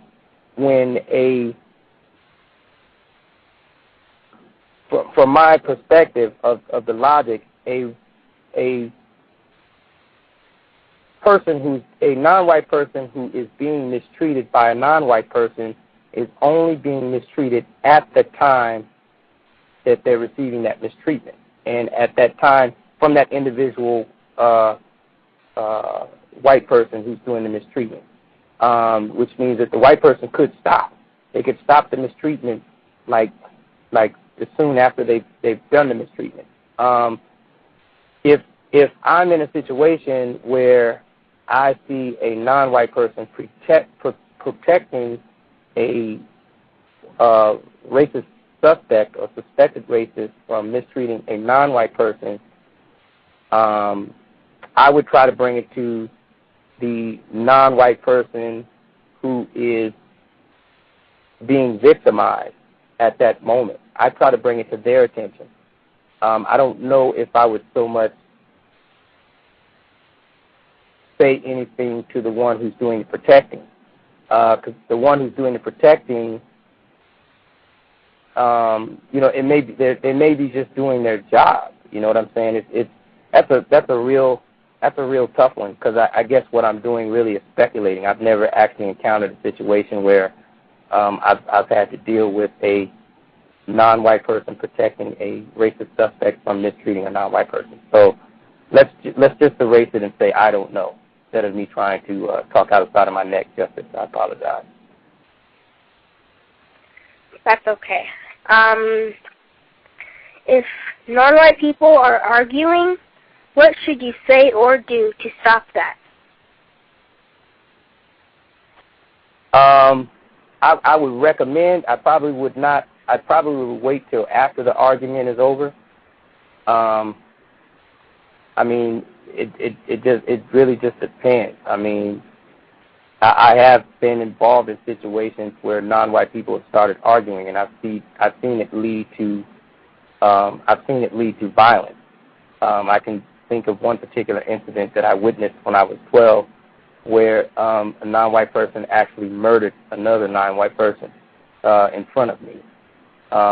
Wasn't just in front of me. There was other non-white people looking on. We were all, looking like we were watching a TV program or something. But I'd approach the situation very cautiously, and try to get them both to, maybe I would recommend the part of the code that says compensatory conversation control, which is basically when a non-white person makes a statement to you that may be offensive, that may get you into an emotional situation with them, you ignore it and you don't respond. If they ask you a question, then you respond to the question, and the same with you. If you must respond to a statement that they make, try to formulate it in the form of a question. So, if the non-white person says, you are less than a nigger, you are a low-down, dirty nigger, in fact, you're less than a nigger. And my response to them could either be nothing at all, just look at them, or I could say, well, what does less than a nigger mean? Or what is a nigger? Or why are you calling me a nigger? It would be the same. I would recommend to the one that to both the ones that are arguing that's what they should follow. But actually trying to be in that situation and seeing it seeing it transpire. I do still have some fear of trying to get in the way and ending up getting hurt in the process. So, hope I answered your question.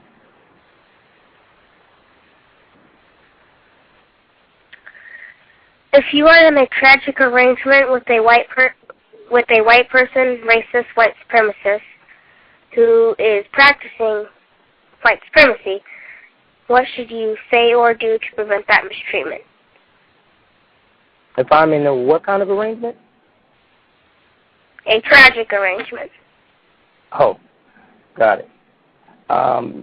If I'm in a tragic arrangement, and when you mean tragic arrangement, does that relate to? Would you call the relationship that I referred to earlier when I said I was a belly warmer? Is that what you refer to as a tragic arrangement?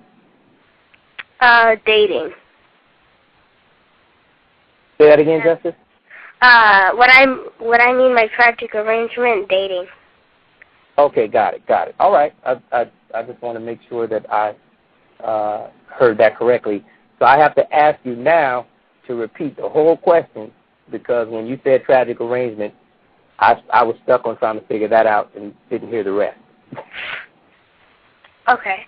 If you are in a tragic arrangement with a racist white supremacist, which is a white person, what should you say or do to prevent that mistreatment? I would bring it to their attention that they are mistreating me on the basis of color. I'd bring it to their attention.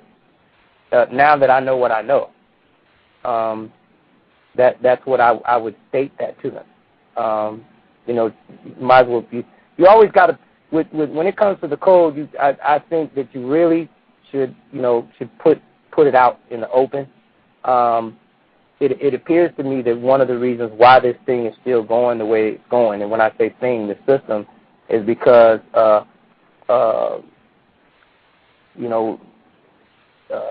race, the so-called race issue is like that big elephant that's in the room that nobody wants to talk about. And in order for it to make things better, to lead towards revealing truth, promoting justice, and helping the person who needs the most help, in my opinion, I think that you have to put it out in the open. So if I'm in a tragic arrangement and I'm being mistreated, I know that I'm being mistreated on the basis of my skin color, I'm going to bring it out to that person. I'm going to bring it out in the open and see what they have to say about it. I would formulate my statement something like, hey, what you just said or did leads me to believe that you are mistreating me on the basis of my skin color. And see what they say. They don't say anything, then I'm going to have to formulate it in the form of a question. That'd probably be the better thing. So then they'd have to respond. And if they don't respond when you formulate it in the form of a question, then you know that they intentionally mistreated you. And I would say it's time to get the heck out of there. You probably really, if you are in a tragic arrangement, the way things are going right now under the system, you need to stop being in that tragic arrangement. You need to get out of it. Figure out the best way to get out of it so you don't even have to put yourself in that situation. I'm done. Okay. I do know that today is so-called Father's Day, so I'm going to ask you a question about so-called Father's Day. Do you celebrate Father's Day? I do not. I do not celebrate Father's Day. It is. I've been bombarded with a lot of Happy Father's Days today, and to minimize the conflict, I've said thank you. I've told others that under the system of racism, white supremacy, I do not see how a victim of racism can be a true father or be all that a father can be. So I see myself as attempting to be a father. I think the best people to ask if I am their father would probably be my children. If I'm doing a good job at being a father, they probably, they'd be the ones to tell you. But I don't celebrate it. I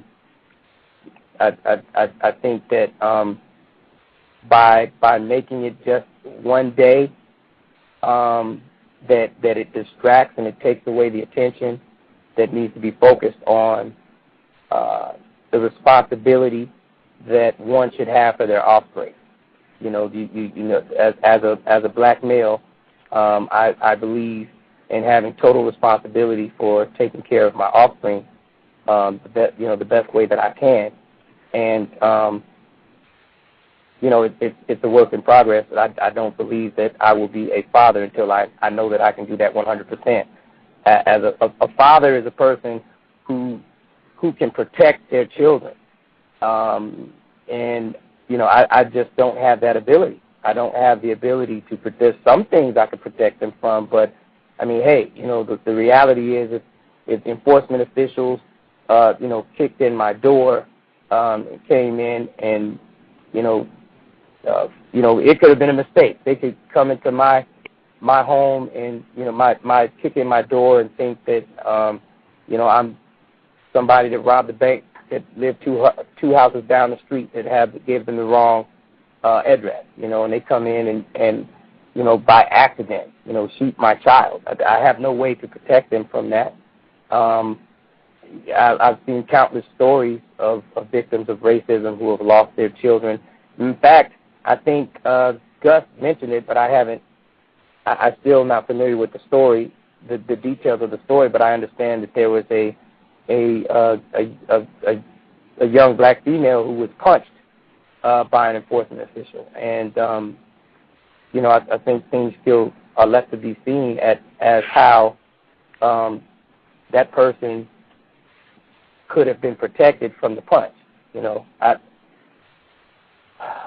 I could just use some precise words on this thing, but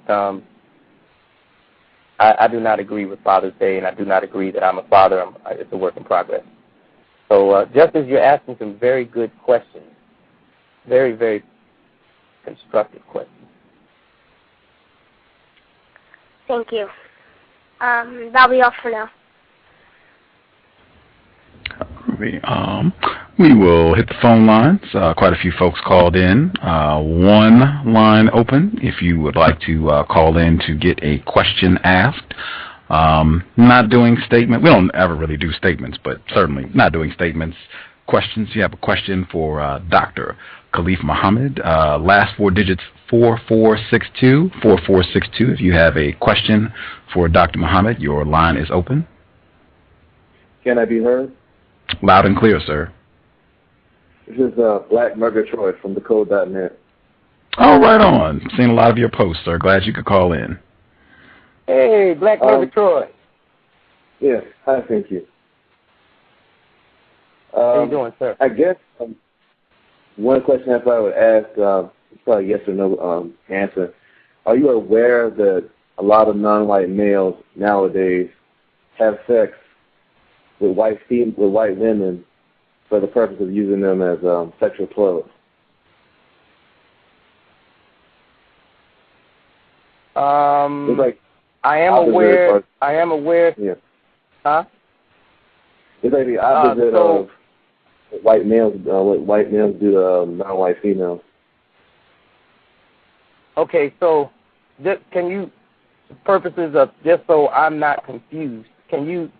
I do want to answer your question with a yes or no. Can you, just so I can do that, can you tell me what a sexual? Huh? Let me rephrase the question. I just want to know what a sexual toilet is. Someone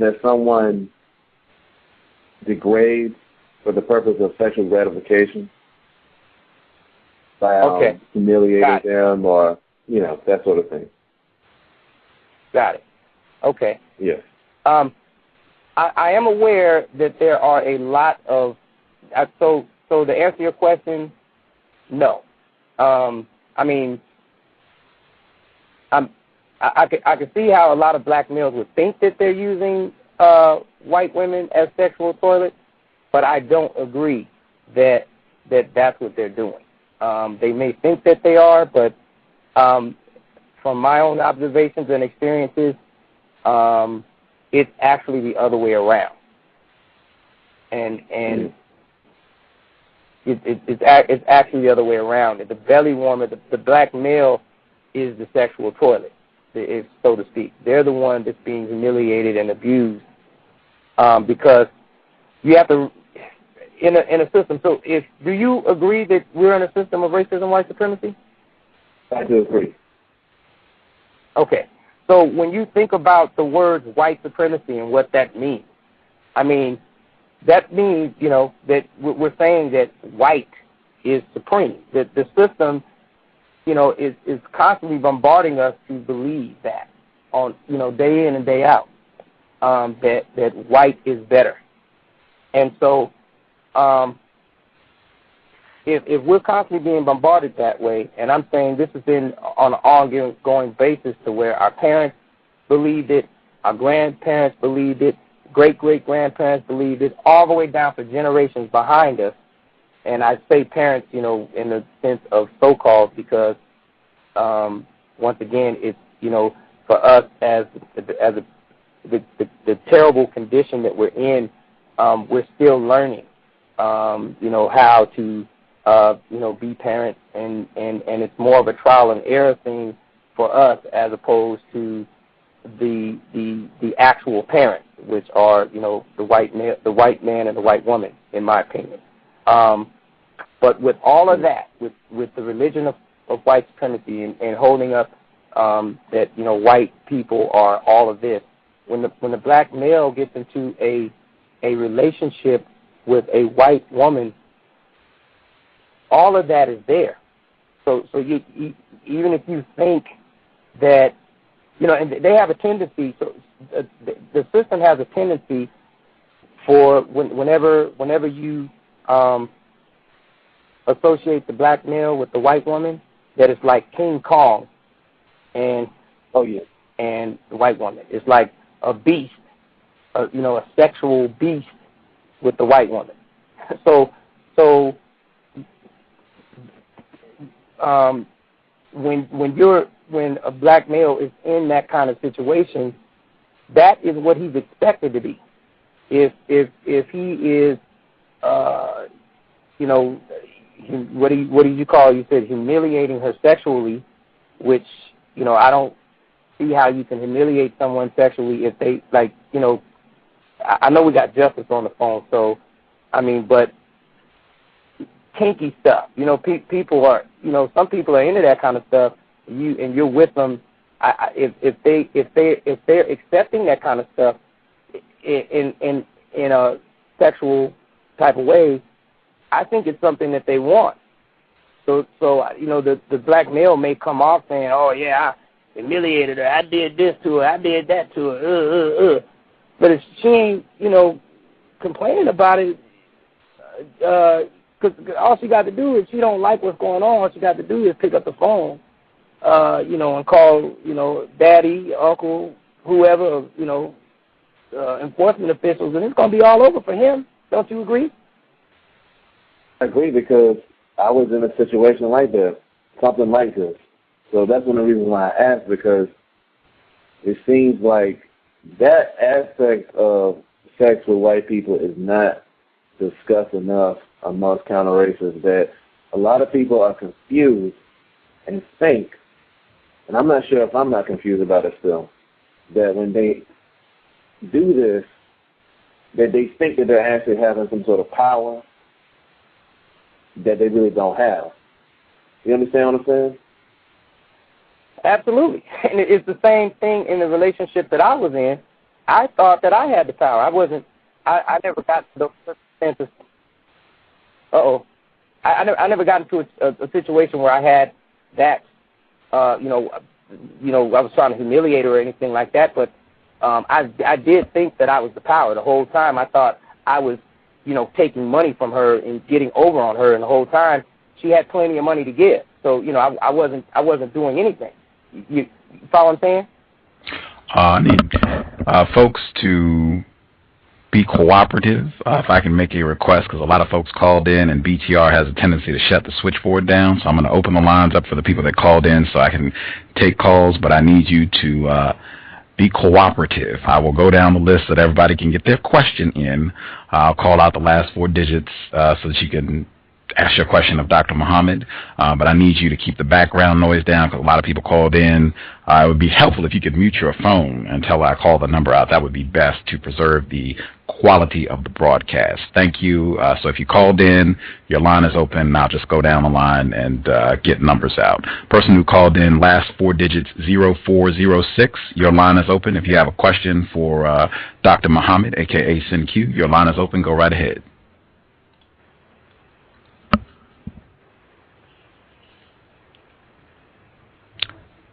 Hey, Justin just said I had 10 seconds. Oh yeah, that's why I said they sometimes shut the switchboard down, but we should be good. The person that called in, last 4 digits, 0406. Are you there with a question for Dr. Muhammad? Yes, sir. How you doing? Doing well, sir. Thank you for calling. Yes, sir. We can hear you. Okay. This is for Brother SynQ. How you doing, man? This is Brother Avery. I met you a few years ago on YouTube. You had sent me the code. If you remember me. Yes, sir. I can tell you I remember every person that I've sent the code to. I remember, I've mailed out more code books for free than I have sold any. But go ahead, sir. Yes, sir. I was one of them. I was telling you, about a friend that I had a few years ago about him dealing with a white female, and I guess you had sent me an email to. I do remember you. I remember you. Yes, sir. This is me. How you doing? I'm all right, sir. I'm okay. Still learning, doing as well as I can be doing in the system. As a victim under the system. So. Oh yeah, of course. I mean, in other words, it's another day in the hole of the ship, basically. Right. I really didn't have my thoughts together, but You want to take a moment to think, to get yourself together, and we can get a question from somebody else to give you some time to think, sir? Yes, sir. Thank you. I do appreciate that, sir. No problem. I will remember to, I'll give you 5 minutes or so, and you can take your time, get it together, and I'll come right back to you. No problem, sir. Person that called in, last 4 digits, 7147. 7147. If you have a question for Dr. Muhammad, your line is open, sir. Excuse me. No, sir. I did not have a question at this particular time. I appreciated listening to the show, though, to the program. Pardon me. I'm a little hoarse. But I appreciate listening to the program. Hadn't heard one of your programs in a very long time. I appreciate you still having the program running. Is this Mr. Edward Williams? Yes, sir, it is. Oh, right on. Thank you for calling the broadcast. I will.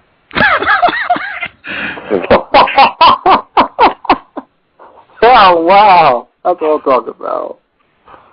Actually, I will.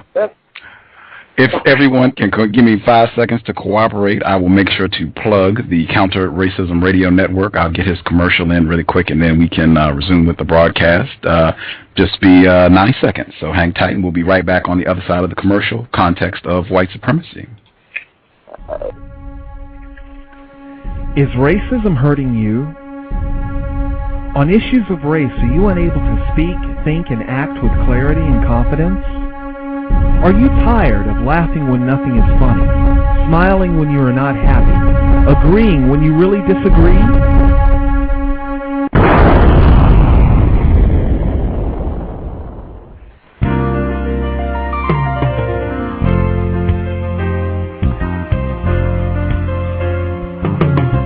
At counterracism.com, you can learn specific strategies and techniques to counter the behaviors of the people who practice racism in all areas of activity, using words correctly, following counter-racist logic, even counter-racist science projects designed to reveal what racism is, how it works, and how to counter it.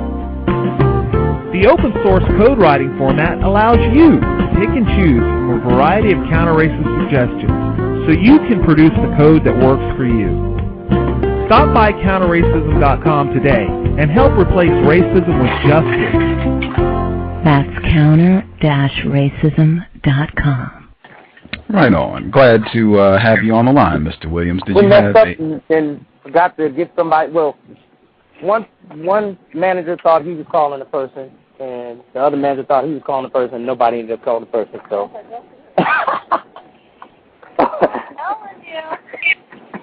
Thank you for the program, sir. At least,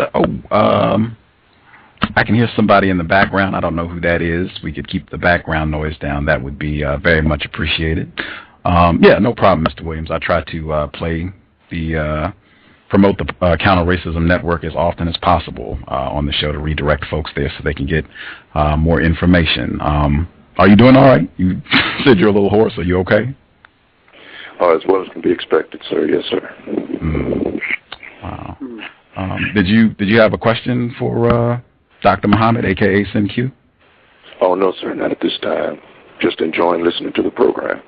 Oh, right on, right on. Thank you for tuning in. I appreciate it. Did you want to say anything, SynQ? Now that we're back on the other side, do you want to say anything to Mr. Williams? Hold on 1 second, sir. Yes, sir. Yes, sir. Take your time.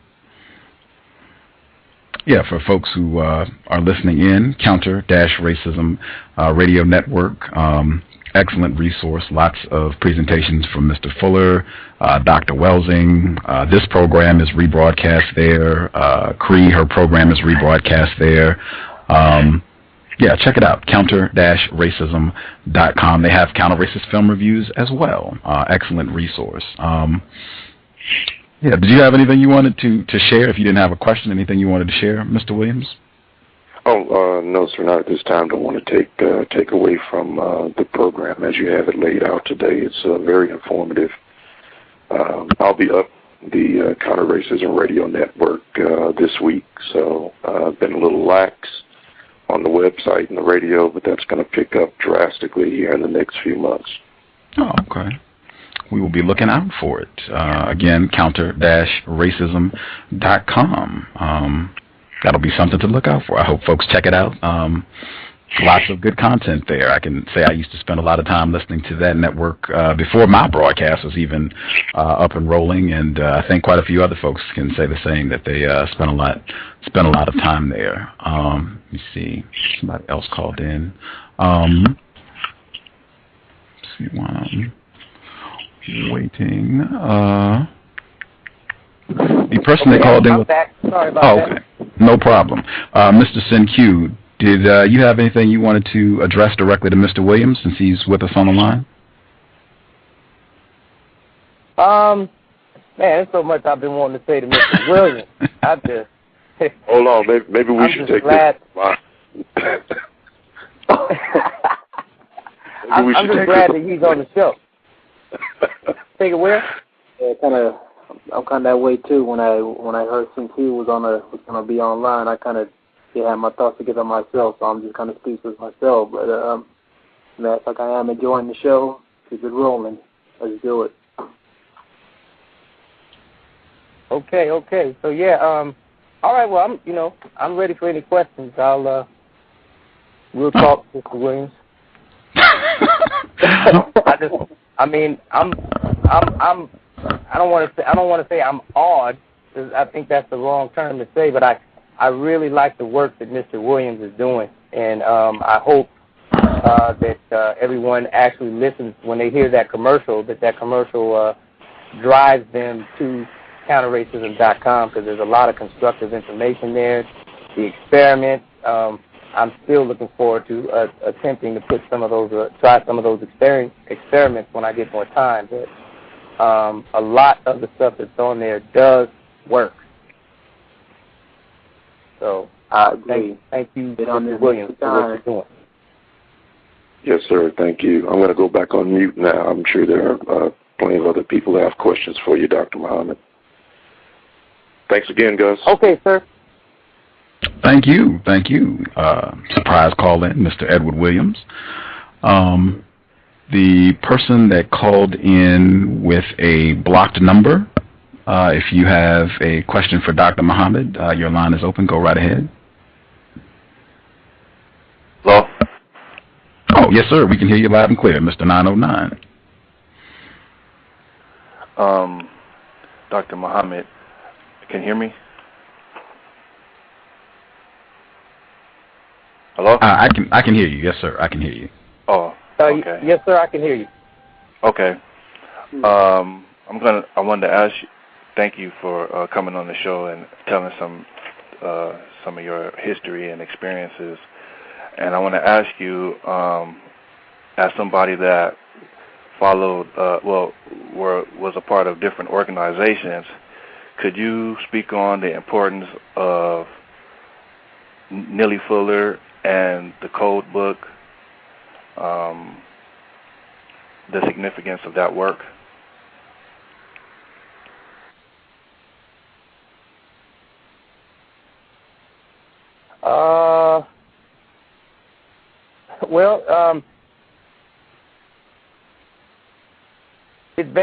It's the significance of it. I think that it's important to read it. I don't want it to be as significant in the point to where it's like the end to a solution. The end to like it's the solution to the problem, because it's not, but it definitely helps put us in the right direction. In that aspect, I would recommend that everyone gets the code. You either read it, like I said, when I've sent out more code books,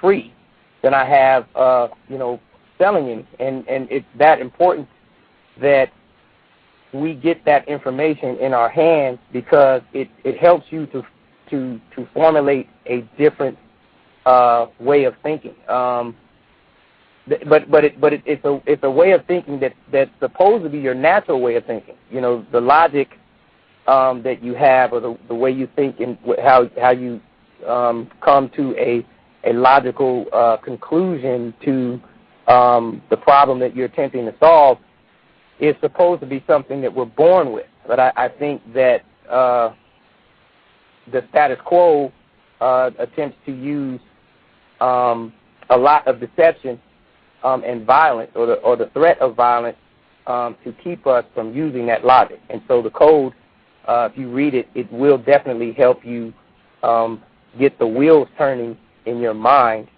to start focusing on the logic.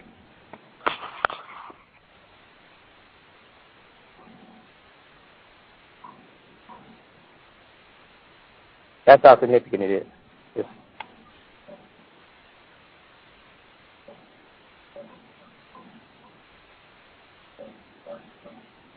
Make sure I don't lose track. The gentleman that called in, last four digits 0406. You said you wanted some time to get your thoughts together. Are you good, or you still need a few more minutes? This is like my first time of being on Blog Talk Radio, so I'm still just enjoying the show. I'm still contemplating, so I'm still here. Don't forget about me. Okay. No problem at all. Thank you for calling in, sir. Pleasure. Thanks for having me. Let's see. I think Justice, Non-Mighty Wick, they're also there. Did you all have questions you wanted to ask, either?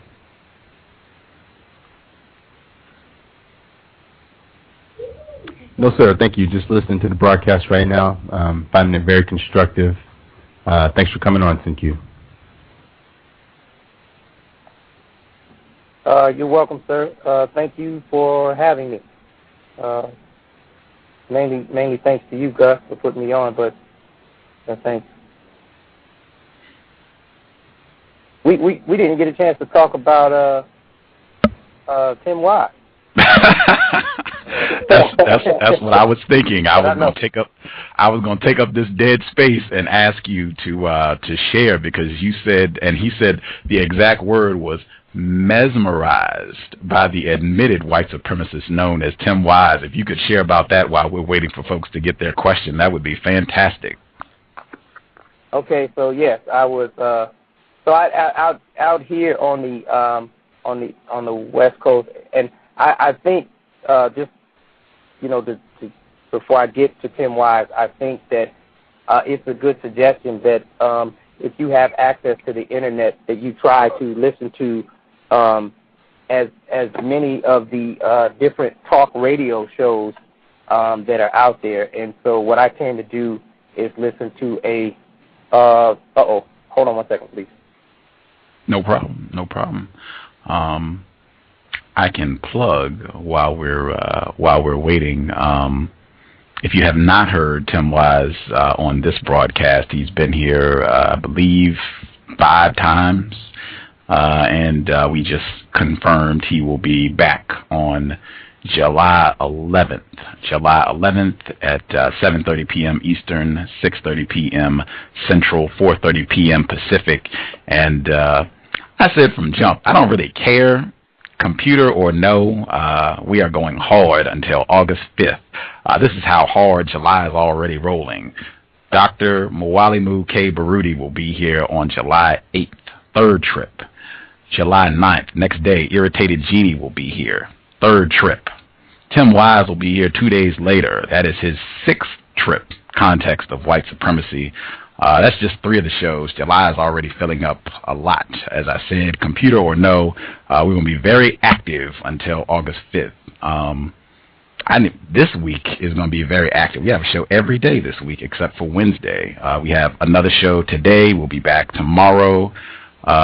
Graham Raymond, he is a writer for the Village Voice, apparently a white person, former enforcement official in the New York Police Department, recorded. He secretly had a tape recorder on him for a year and recorded all of these comments that enforcement officials were making, just doing an extraordinary amount of incorrect things. You had enforcement officials just saying, just go out and arrest people. If they're standing on the sidewalk, just arrest them. Doesn't matter. They have evidence. People were arrested and they were not charged with anything. All of the photographs of the people that this happened to, they were black people. Extensive report he did. It's a 4-part series. If you go to thevillagevoice.com, you can read all of these reports. Some of them are a little long. A couple of the articles are like 8 pages, but man, very detailed. He'll be here tomorrow. Very early show. It'll be 11 a.m. Eastern, 8 a.m. Pacific. We'll be back on Wednesday. David Crockett, professor at University of South Carolina. He analyzes racism in marketing. He has very constructive information about credit cards, smoking, other ways that racism, white supremacy is practiced in marketing. Dr. Frances Cress-Welsing will be here for her 5th visit on Thursday. Dr. Martin Kevorkian will be here Saturday. Umar Abdullah Johnson will be here this Friday. Like I said, we'll be here every day this week except for Wednesday. Very active, computer or no, very active to the finish line. Hello? Yes, sir, we can hear you. Oh, okay. I didn't interrupt your introduction about what's been going on this week, so I didn't say nothing. I didn't want to interrupt you. I do apologize, sir. No problem. No worries. As a matter of fact, I do have a question for you, Mr. Gus, if you don't mind. Go right ahead. What inspired you to make these kind of broadcasts of counter-racism? What inspired you? Was it meaningful himself, or just the code, or a little bit of both? I want to make sure I heard the question correctly. Okay. I got asked a question, so I'll try and answer his question concisely, and then we'll pitch back to you so you can tell us about Mr. Tim Wise. Was the question what inspired me to do these counter-racist broadcasts? Was that the question? Yes, sir. Okay.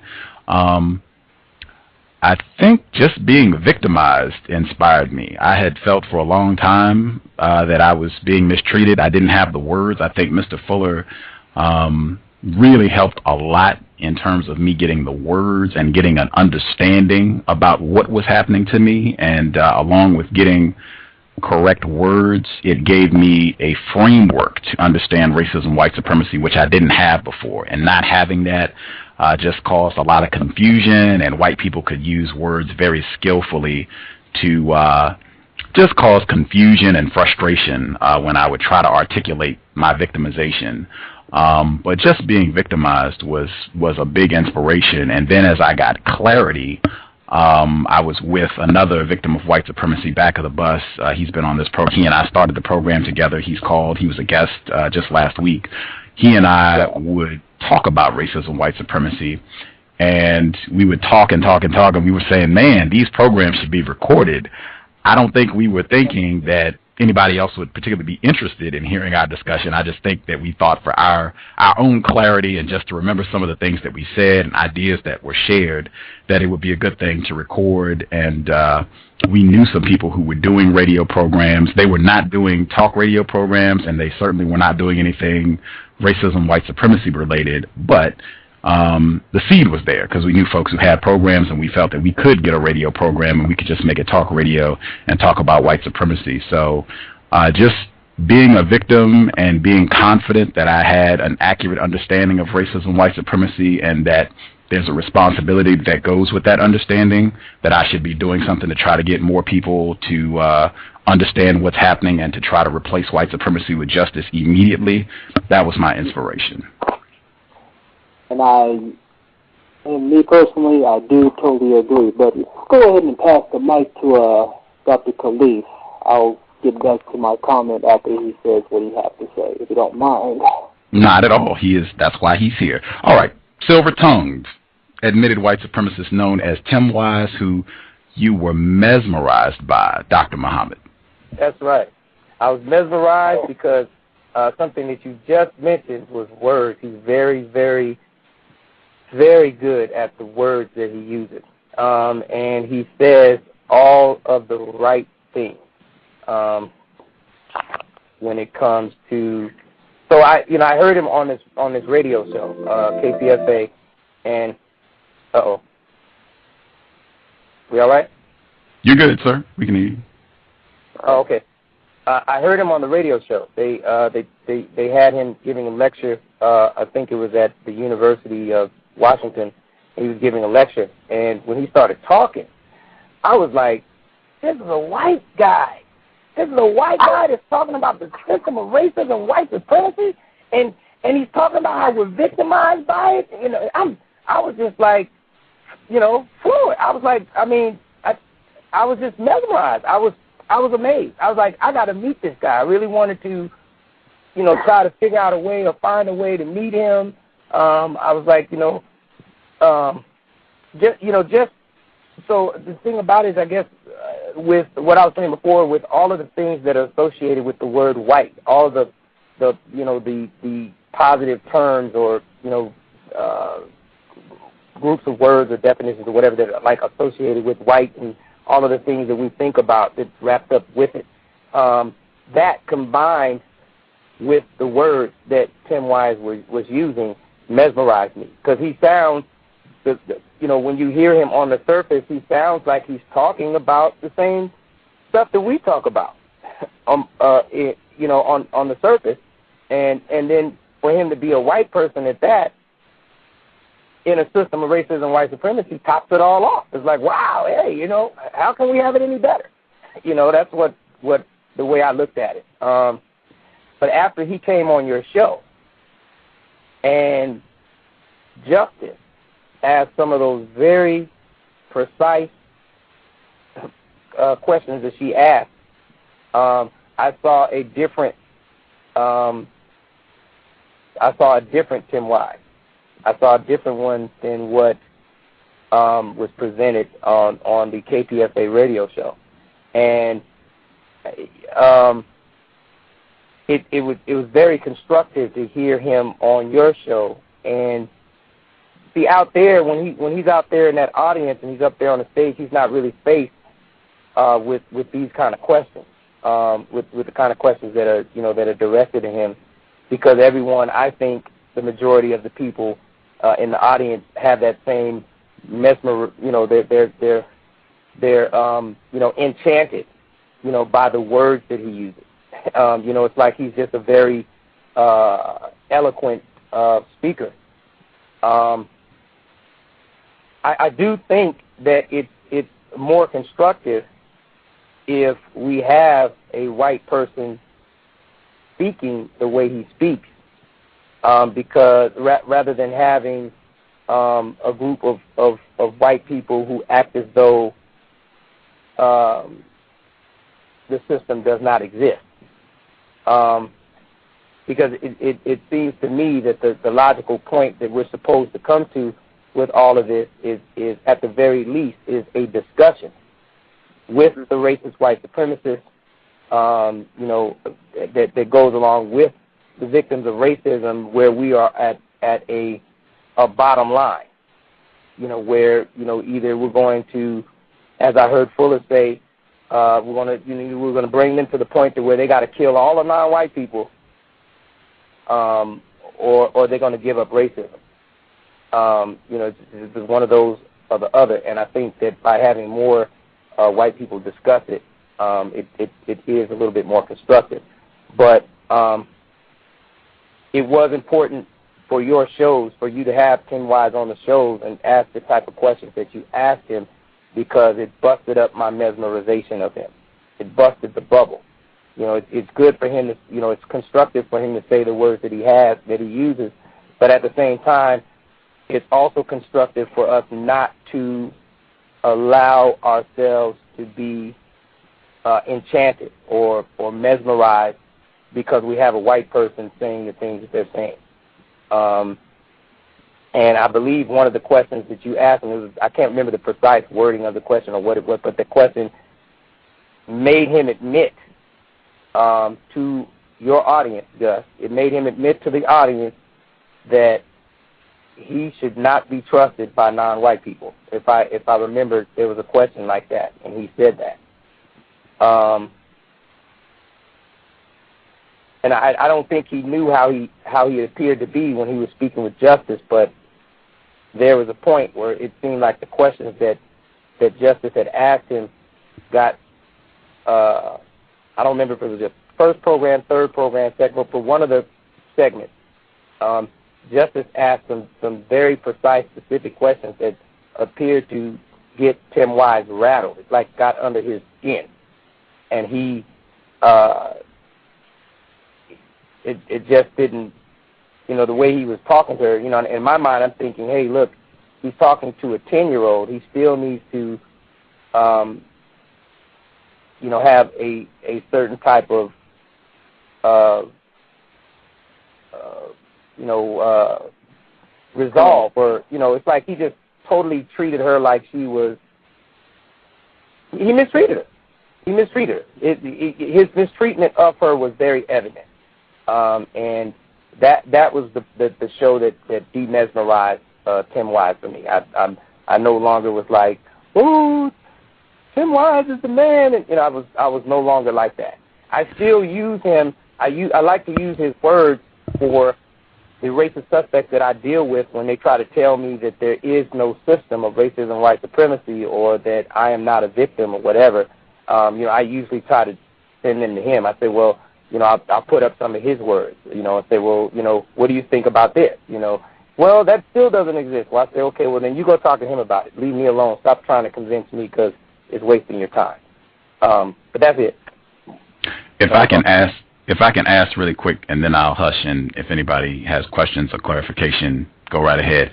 But so you had read Mr. Fuller's book, you had read Dr. Welsing's book, you were informed about counter-racist logic and the importance of being suspicious of all white people, and you were still mesmerized by the admitted white supremacists. No. I'm sorry? You said no? No, that's not. Yeah, no, that's not correct. Okay. I was not informed. I read those. I did read. I can't say that I had completely read the code by the time I heard Tim Wise. Okay. But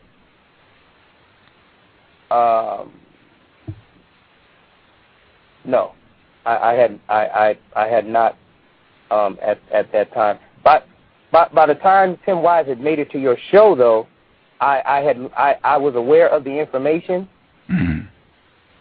but I had not learned it. So, like, you know, the words are there, the information's there, but for me, if I don't actually experience it, then I have trouble. I have trouble relating to it in some ways. If I haven't experienced it, or if I haven't observed it, you know. So, like, you know, specifically with him, you know, I'm not saying that I would trust him. I was never, you know, like mesmerized to the point to where I would trust him. I was just like you know, wow, this is a white person saying this. This is like, you know, that's what I meant. But I never got to the point to where, like, I was, you know, like, you know, if he offered me a cake or something, here's the cake, you know, and I'd say, oh, just go ahead and eat it. You know, some crumbs. I see. I want to throw that out there for the folks who questioned why I would have him on the program, if it would be constructive. If you can imagine if Dr. Muhammad had some knowledge about racism, white supremacy, and some knowledge about Dr. Welsing, Mr. Fuller, and he was still mesmerized by Tim Wise, imagine what his impact is on non-white people who are totally clueless about racism, white supremacy. And I'll hush on that note, and he'll be back June 11th, 7:30 p.m. Eastern, Context of White Supremacy.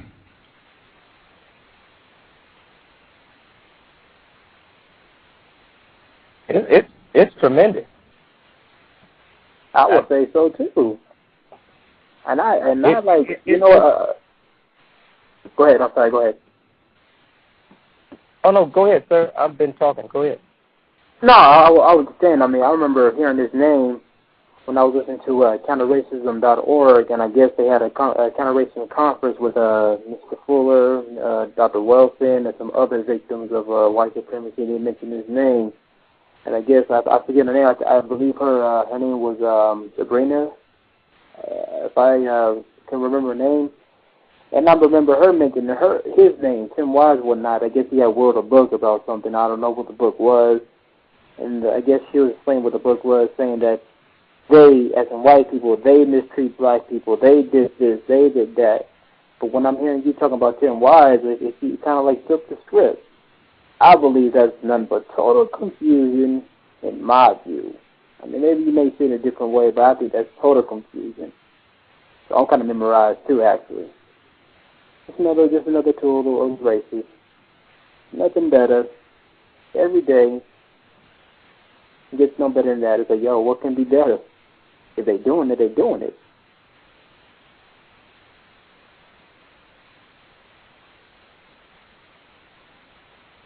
Because I was thinking that he had a tremendous effect. It always seemed to me, and Gus, I have relied on information that you have given us about Tim Wise, because I've never been to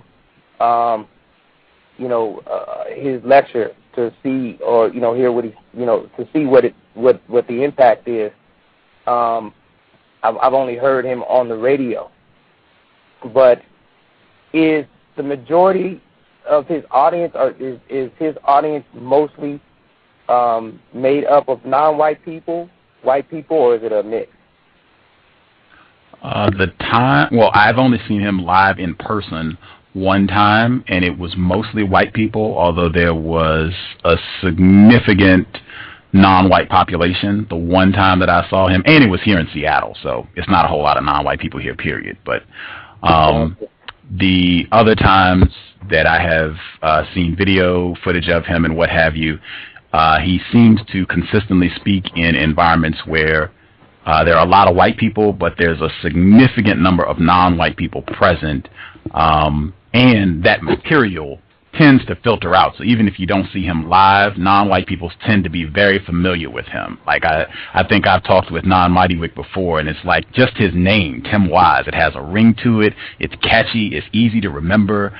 And he's white. I mean, it's like, man, if you get into racism, white supremacy, he's most likely going to be the first name that you run into. It's not going to be Dr. Welsing. It's not going to be Mr. Fuller. If you start studying, it's most likely going to be Tim Wise. Right. So, it's just like he's in my view, he's a dangerous man in the system. Dangerous like that? The thing about it is, if you compare, if you just look at the amount of time that they've been doing the work, so Mr. Fuller, and you all can correct me if I'm wrong, but I believe I've heard him say that he first started working on the code in like 1955, and I could be incorrect about that year, but I know that Dr. Welsing, the ISIS papers was like 1975. So you have, the two of them, speaking about racism, white supremacy from, those periods of time, all the way up until now. And then you have Tim Wise, who, of course, probably, I'm sure, has known about all of this since the first time he realized he was a white person, but started speaking using the words that he uses recently, like probably within the past, 6, maybe 7 years. I don't know. It could be a little bit further, but he's gained more popularity and is heard of by more non-white people than Mr. Fuller and Dr. Welsing are. And I truly, suspect that is because he's a white person. Dr. Khalif.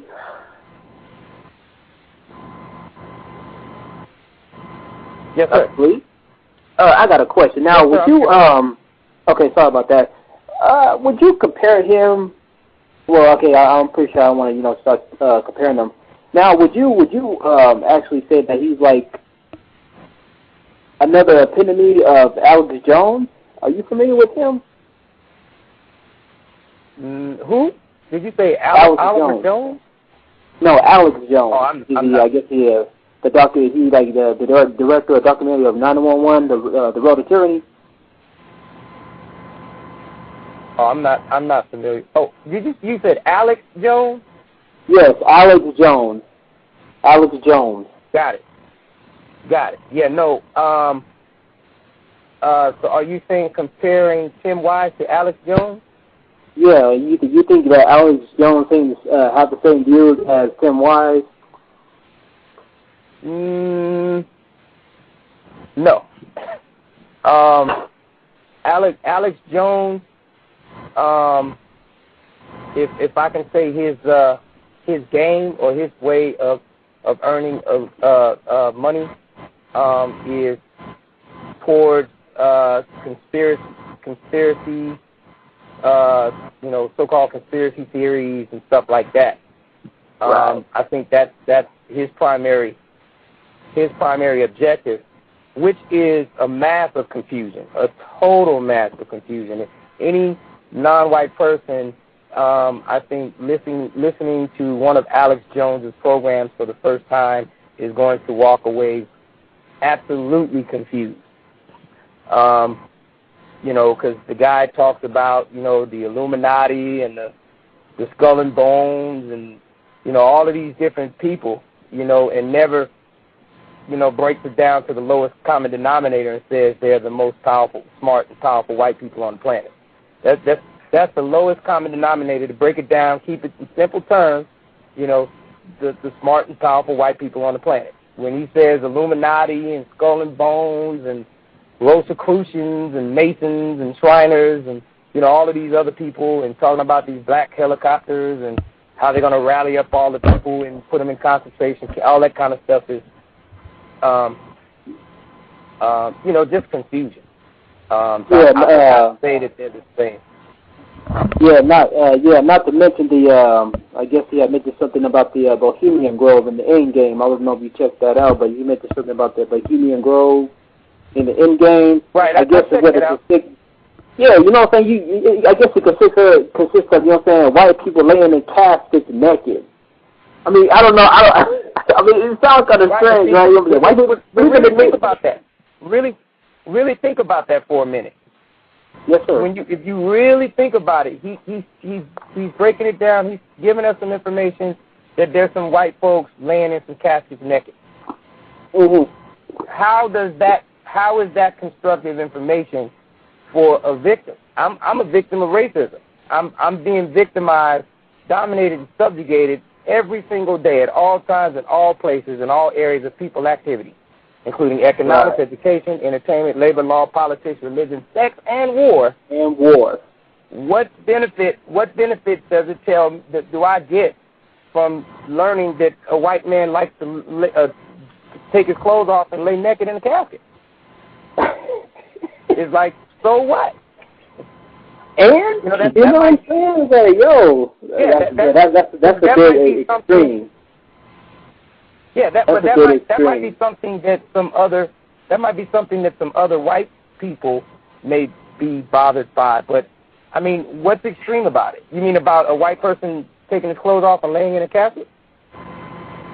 Like I said, it's illogical, and it's confusing. Right. So basically, I kind of just throw that in the back burner. Like, okay, there's some white people laying in some caskets and whatnot. Take a picture of the Bohemian Grove and how it's operated.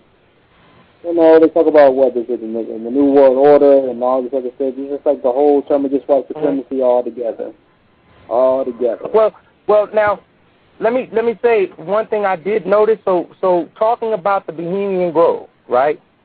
Yes, the Bohemian Grove can serve as evidence that there are smart and powerful white people who come together and discuss how they're going to say and do things, how they're going to dominate and subjugate subjugate and dominate the people of the planet. You know, it is that. If you research the Bohemian Grove and how it came together, it was a group of smart and powerful white people who came together, and they used that as a time to get together and discuss how they're going to do things. And really, it should be the way we're supposed to do things. Aside from all of the stripping naked and dressing in caskets and all the ceremonial stuff that they do out there that he secretly taped or whatever. Aside from that, us as victims of racism should find every opportunity that we can to get together and network and see how we can, find ways to reveal the truth in a manner that promotes justice, and develop ways to help the people who need the most constructive help. You know what I'm saying? Yes, so in that example, we can study what they're doing out there, whatever it is in Alex Jones, but not get caught up in the ceremonial part. Like whenever you hear about the skull and bones, they talk about, they put wine in a skull and they pass it around and everybody drinks wine out of the skull. Yeah, like, saying I was, one time, Ozzy Osbourne, did off bat heads and, have everyone in the crowd spit in the cup and pass it onto the stage so everyone can drink it. That's a bit crazy. Yeah, but see, all of that is controversy. See, if you read the biography about Ozzy Osbourne, he did that for the money. He was doing that to get controversy. The stories to be put out there, to get people to come and people started looking forward to coming to his concerts and watching him do that. I know, cause I'm gonna tell you, I used to listen to Ozzy Osbourne. I used to listen to his music back when I was like 12, 13 years old, and I hung around a whole bunch of we used to call ourselves a bunch of white males, young white males, but everybody called us stoners. Including me. Stoners. I'm saying that was a thing. That what I'm saying is that we should not focus on the part. The non-constructive part is the part where we say, oh, Ozzy Osbourne, he worships the devil. He bites off bats' heads. He does all this satanic stuff. Yeah, right. Don't so much focus on that. Not saying because we're trying to make Ozzy Osbourne look like he's a good person, but because we want to focus on the motivation or the reasons behind it. So, you get to the truth. So the truth is not necessarily that he was satanic or that he was that he was doing it because he enjoyed it.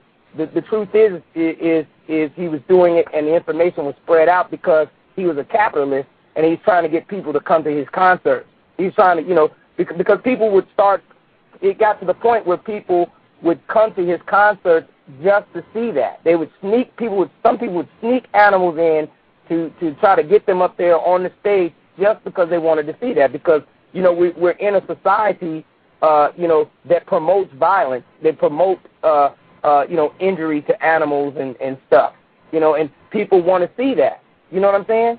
Somebody says, what? He bit the head off of a rat?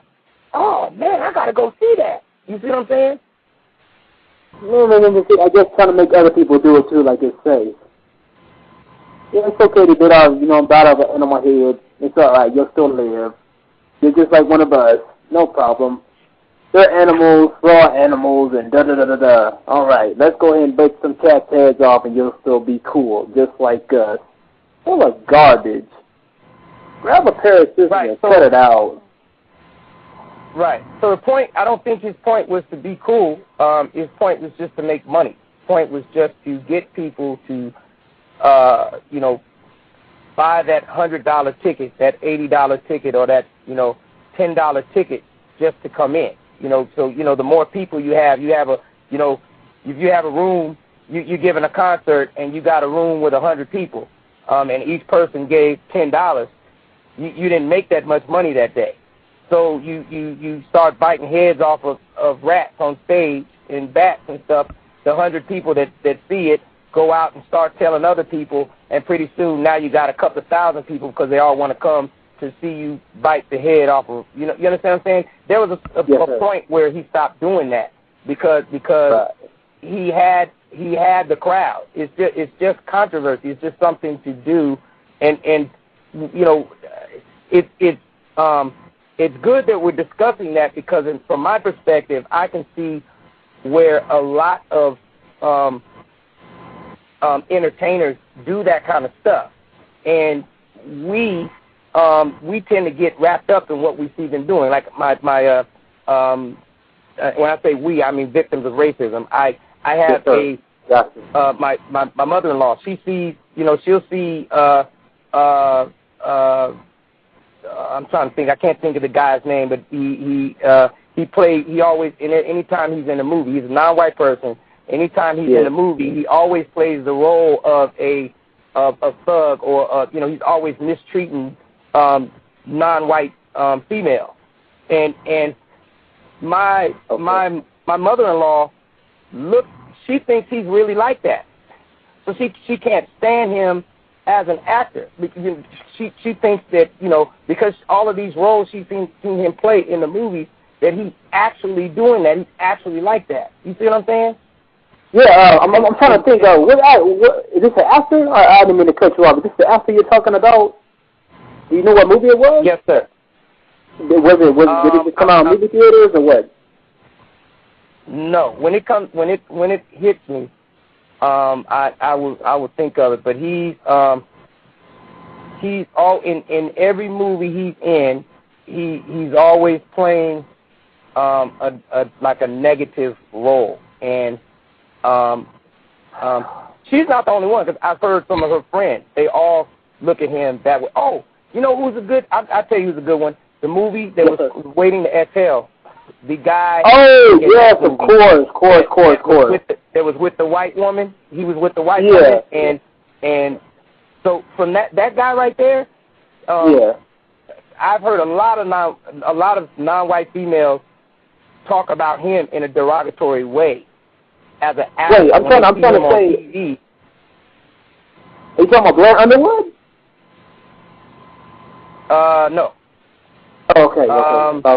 This guy was in a show that used to be called Third Watch. He played a paramedic on Third Watch, and in Waiting. Michael Beach. There you go. Okay, gotcha. So Michael Beach is one of those examples. Anytime. I'm not saying this for every non-white female, but the ones that I've associated with, if he's come up, if they've seen him on another program, they won't even watch the program. They'll turn, I can't watch this. And you're like, why?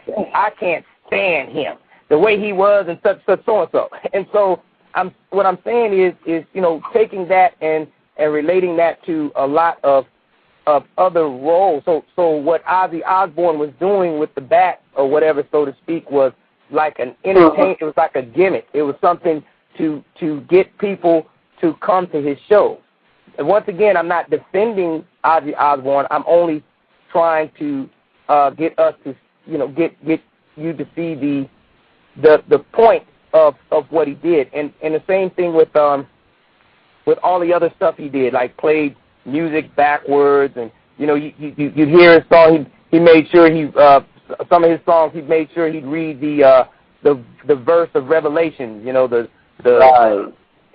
it is the number of a man, 666, right. and count the number of the beast, and put all of that in there with some dark voice like Benson Price, and the black folks would hear it and they get all scared. Yeah, Dark Knight and all that. Ouija boards and Dungeons. If you play Dungeons and Dragons, I used to play that game growing up, and I learned a lot from Dungeons and Dragons. It was a game that only white boys would play, and my scores in school, my reading level, my reading comprehension, my math skills, everything was improved after I started playing Dungeons and Dragons. But the information that was being passed around non-white people was, don't let your children play this game, because if you get involved in it, it's going to possess you. Your children are going to get cursed by the devil and be hooked. And it was a game that really made you smart. It was a game that really made you smart. I learned how to do research. I learned how to do mathematics, because all of these different things I learned from playing that game. Going off on a tangent, but I'm just saying, back on Alex Jones. Alex Jones is just, he's putting I'm just not, I'm not, for me personally, to know that somebody bites off the heads of animals, or, if that's what, suits is, really, it does show how even animals are victims of racism, white supremacy. Oh, okay. It even shows that. Do you see how that works? Yes, sir. And I know you all was, I guess you all was on the subject of Tim Wise, but I just forgot to kind of throw that in. But I didn't mean to change the subject. I know the subject was on Tim Wise. Mr. Renegade, I do apologize for that, but I just kind of think I just, No worries, no apologies. Okay. Cree is also on the line. If you had any questions, Cree, go right ahead. Cree, hey. Thank you, SynQ. I love your channel. Hey, I added you to my blog roll, so anyway. No, it was very interesting. And Sonny was here, and he commented that he thought that the conversation that you and Gus were having near the end of the first 2 hours, where you're talking about the relationships or the tragic arrangements that you had been in with white females, was probably, to him, the most constructive kind of conversation that he'd heard, because if I'm quoting him correctly, he's not here right now, he said that he thought that it put in perspective what black males are and are not doing to and with black females, and I think he also said that it pointed out maybe some ways that each person or each black male would have to deal with his own sense of cowardice. I think I'm getting him correctly, so I just wanted to hear more of it. I guess I'll get to hear it on archives. Well, I guess if you have any questions about it, then I can answer those. I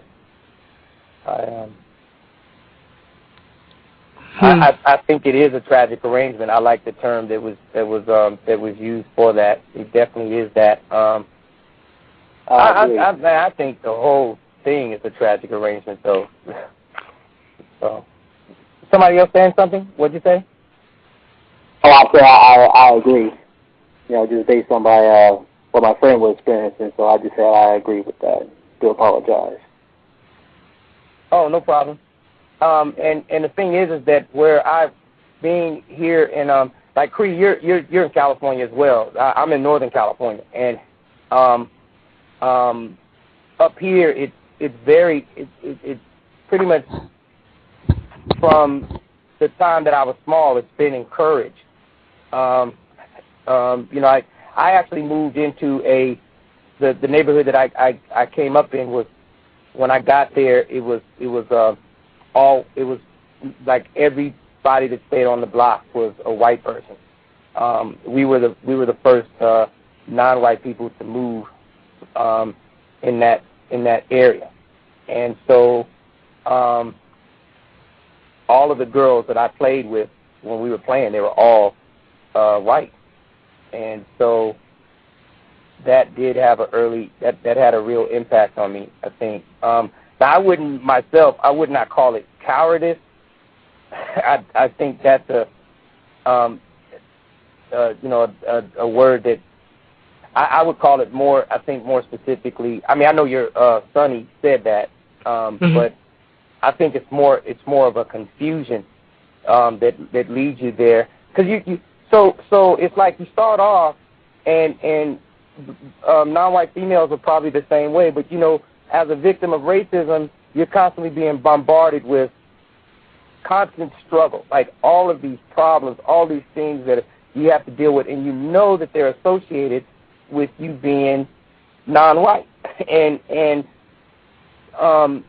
it's like you're pushed into a way of trying to get rid of that constant bombardment. You're looking for a way to get rid of it, and that could either be from self-medicating, drinking or doing drugs or smoking or whatever it is. There's always some kind of outlet, usually a non-constructive one that's left for the non-white person to go after. And I just know personally from being in a lot of relationships with other non-white people, whether there's always this constant conflict, this arguing that's going on, this battling, and you say, well, man, I need to find me some way to have peace. And you look at the TV set, and you see white people living a nice life, and white picket fence and house, and they got their children, and everybody's happy, hunky-dory and everything. You say, man, I want to be like that. And you say, well, every time I see this, I'm in this relationship here. We always arguing over nothing and hollering and screaming, and she's always telling me, what a low-down piece of something I am. Can I hit the timeout button here? I need the timeout button here really quick. I'm not being rude, sorry. But we have about a minute and 30 seconds left in the broadcast. Oh, no worries. I'm hitting the timeout button here because this is where the second program today is going to pick up at. It's just going to be a black female instead of a black male picking up right here with how white supremacy is supposed to disrupt relationships. She said she would be down to come chat. That'll be 11 p.m. Eastern, 10 p.m. Central, 8 p.m. Pacific. We'll be right back, and we'll be picking up from here. I will give SynQ, Dr. Muhammad, the last word. Thank you for coming on the program. We have to do it again because we had other things on the list that we didn't get to, so we'll have to pick a date and time to do part 2 to finish up. Because this will be my last thing, you can sign out. Justice's email, justice.asap@yahoo.com. Again, justice.asap@yahoo.com.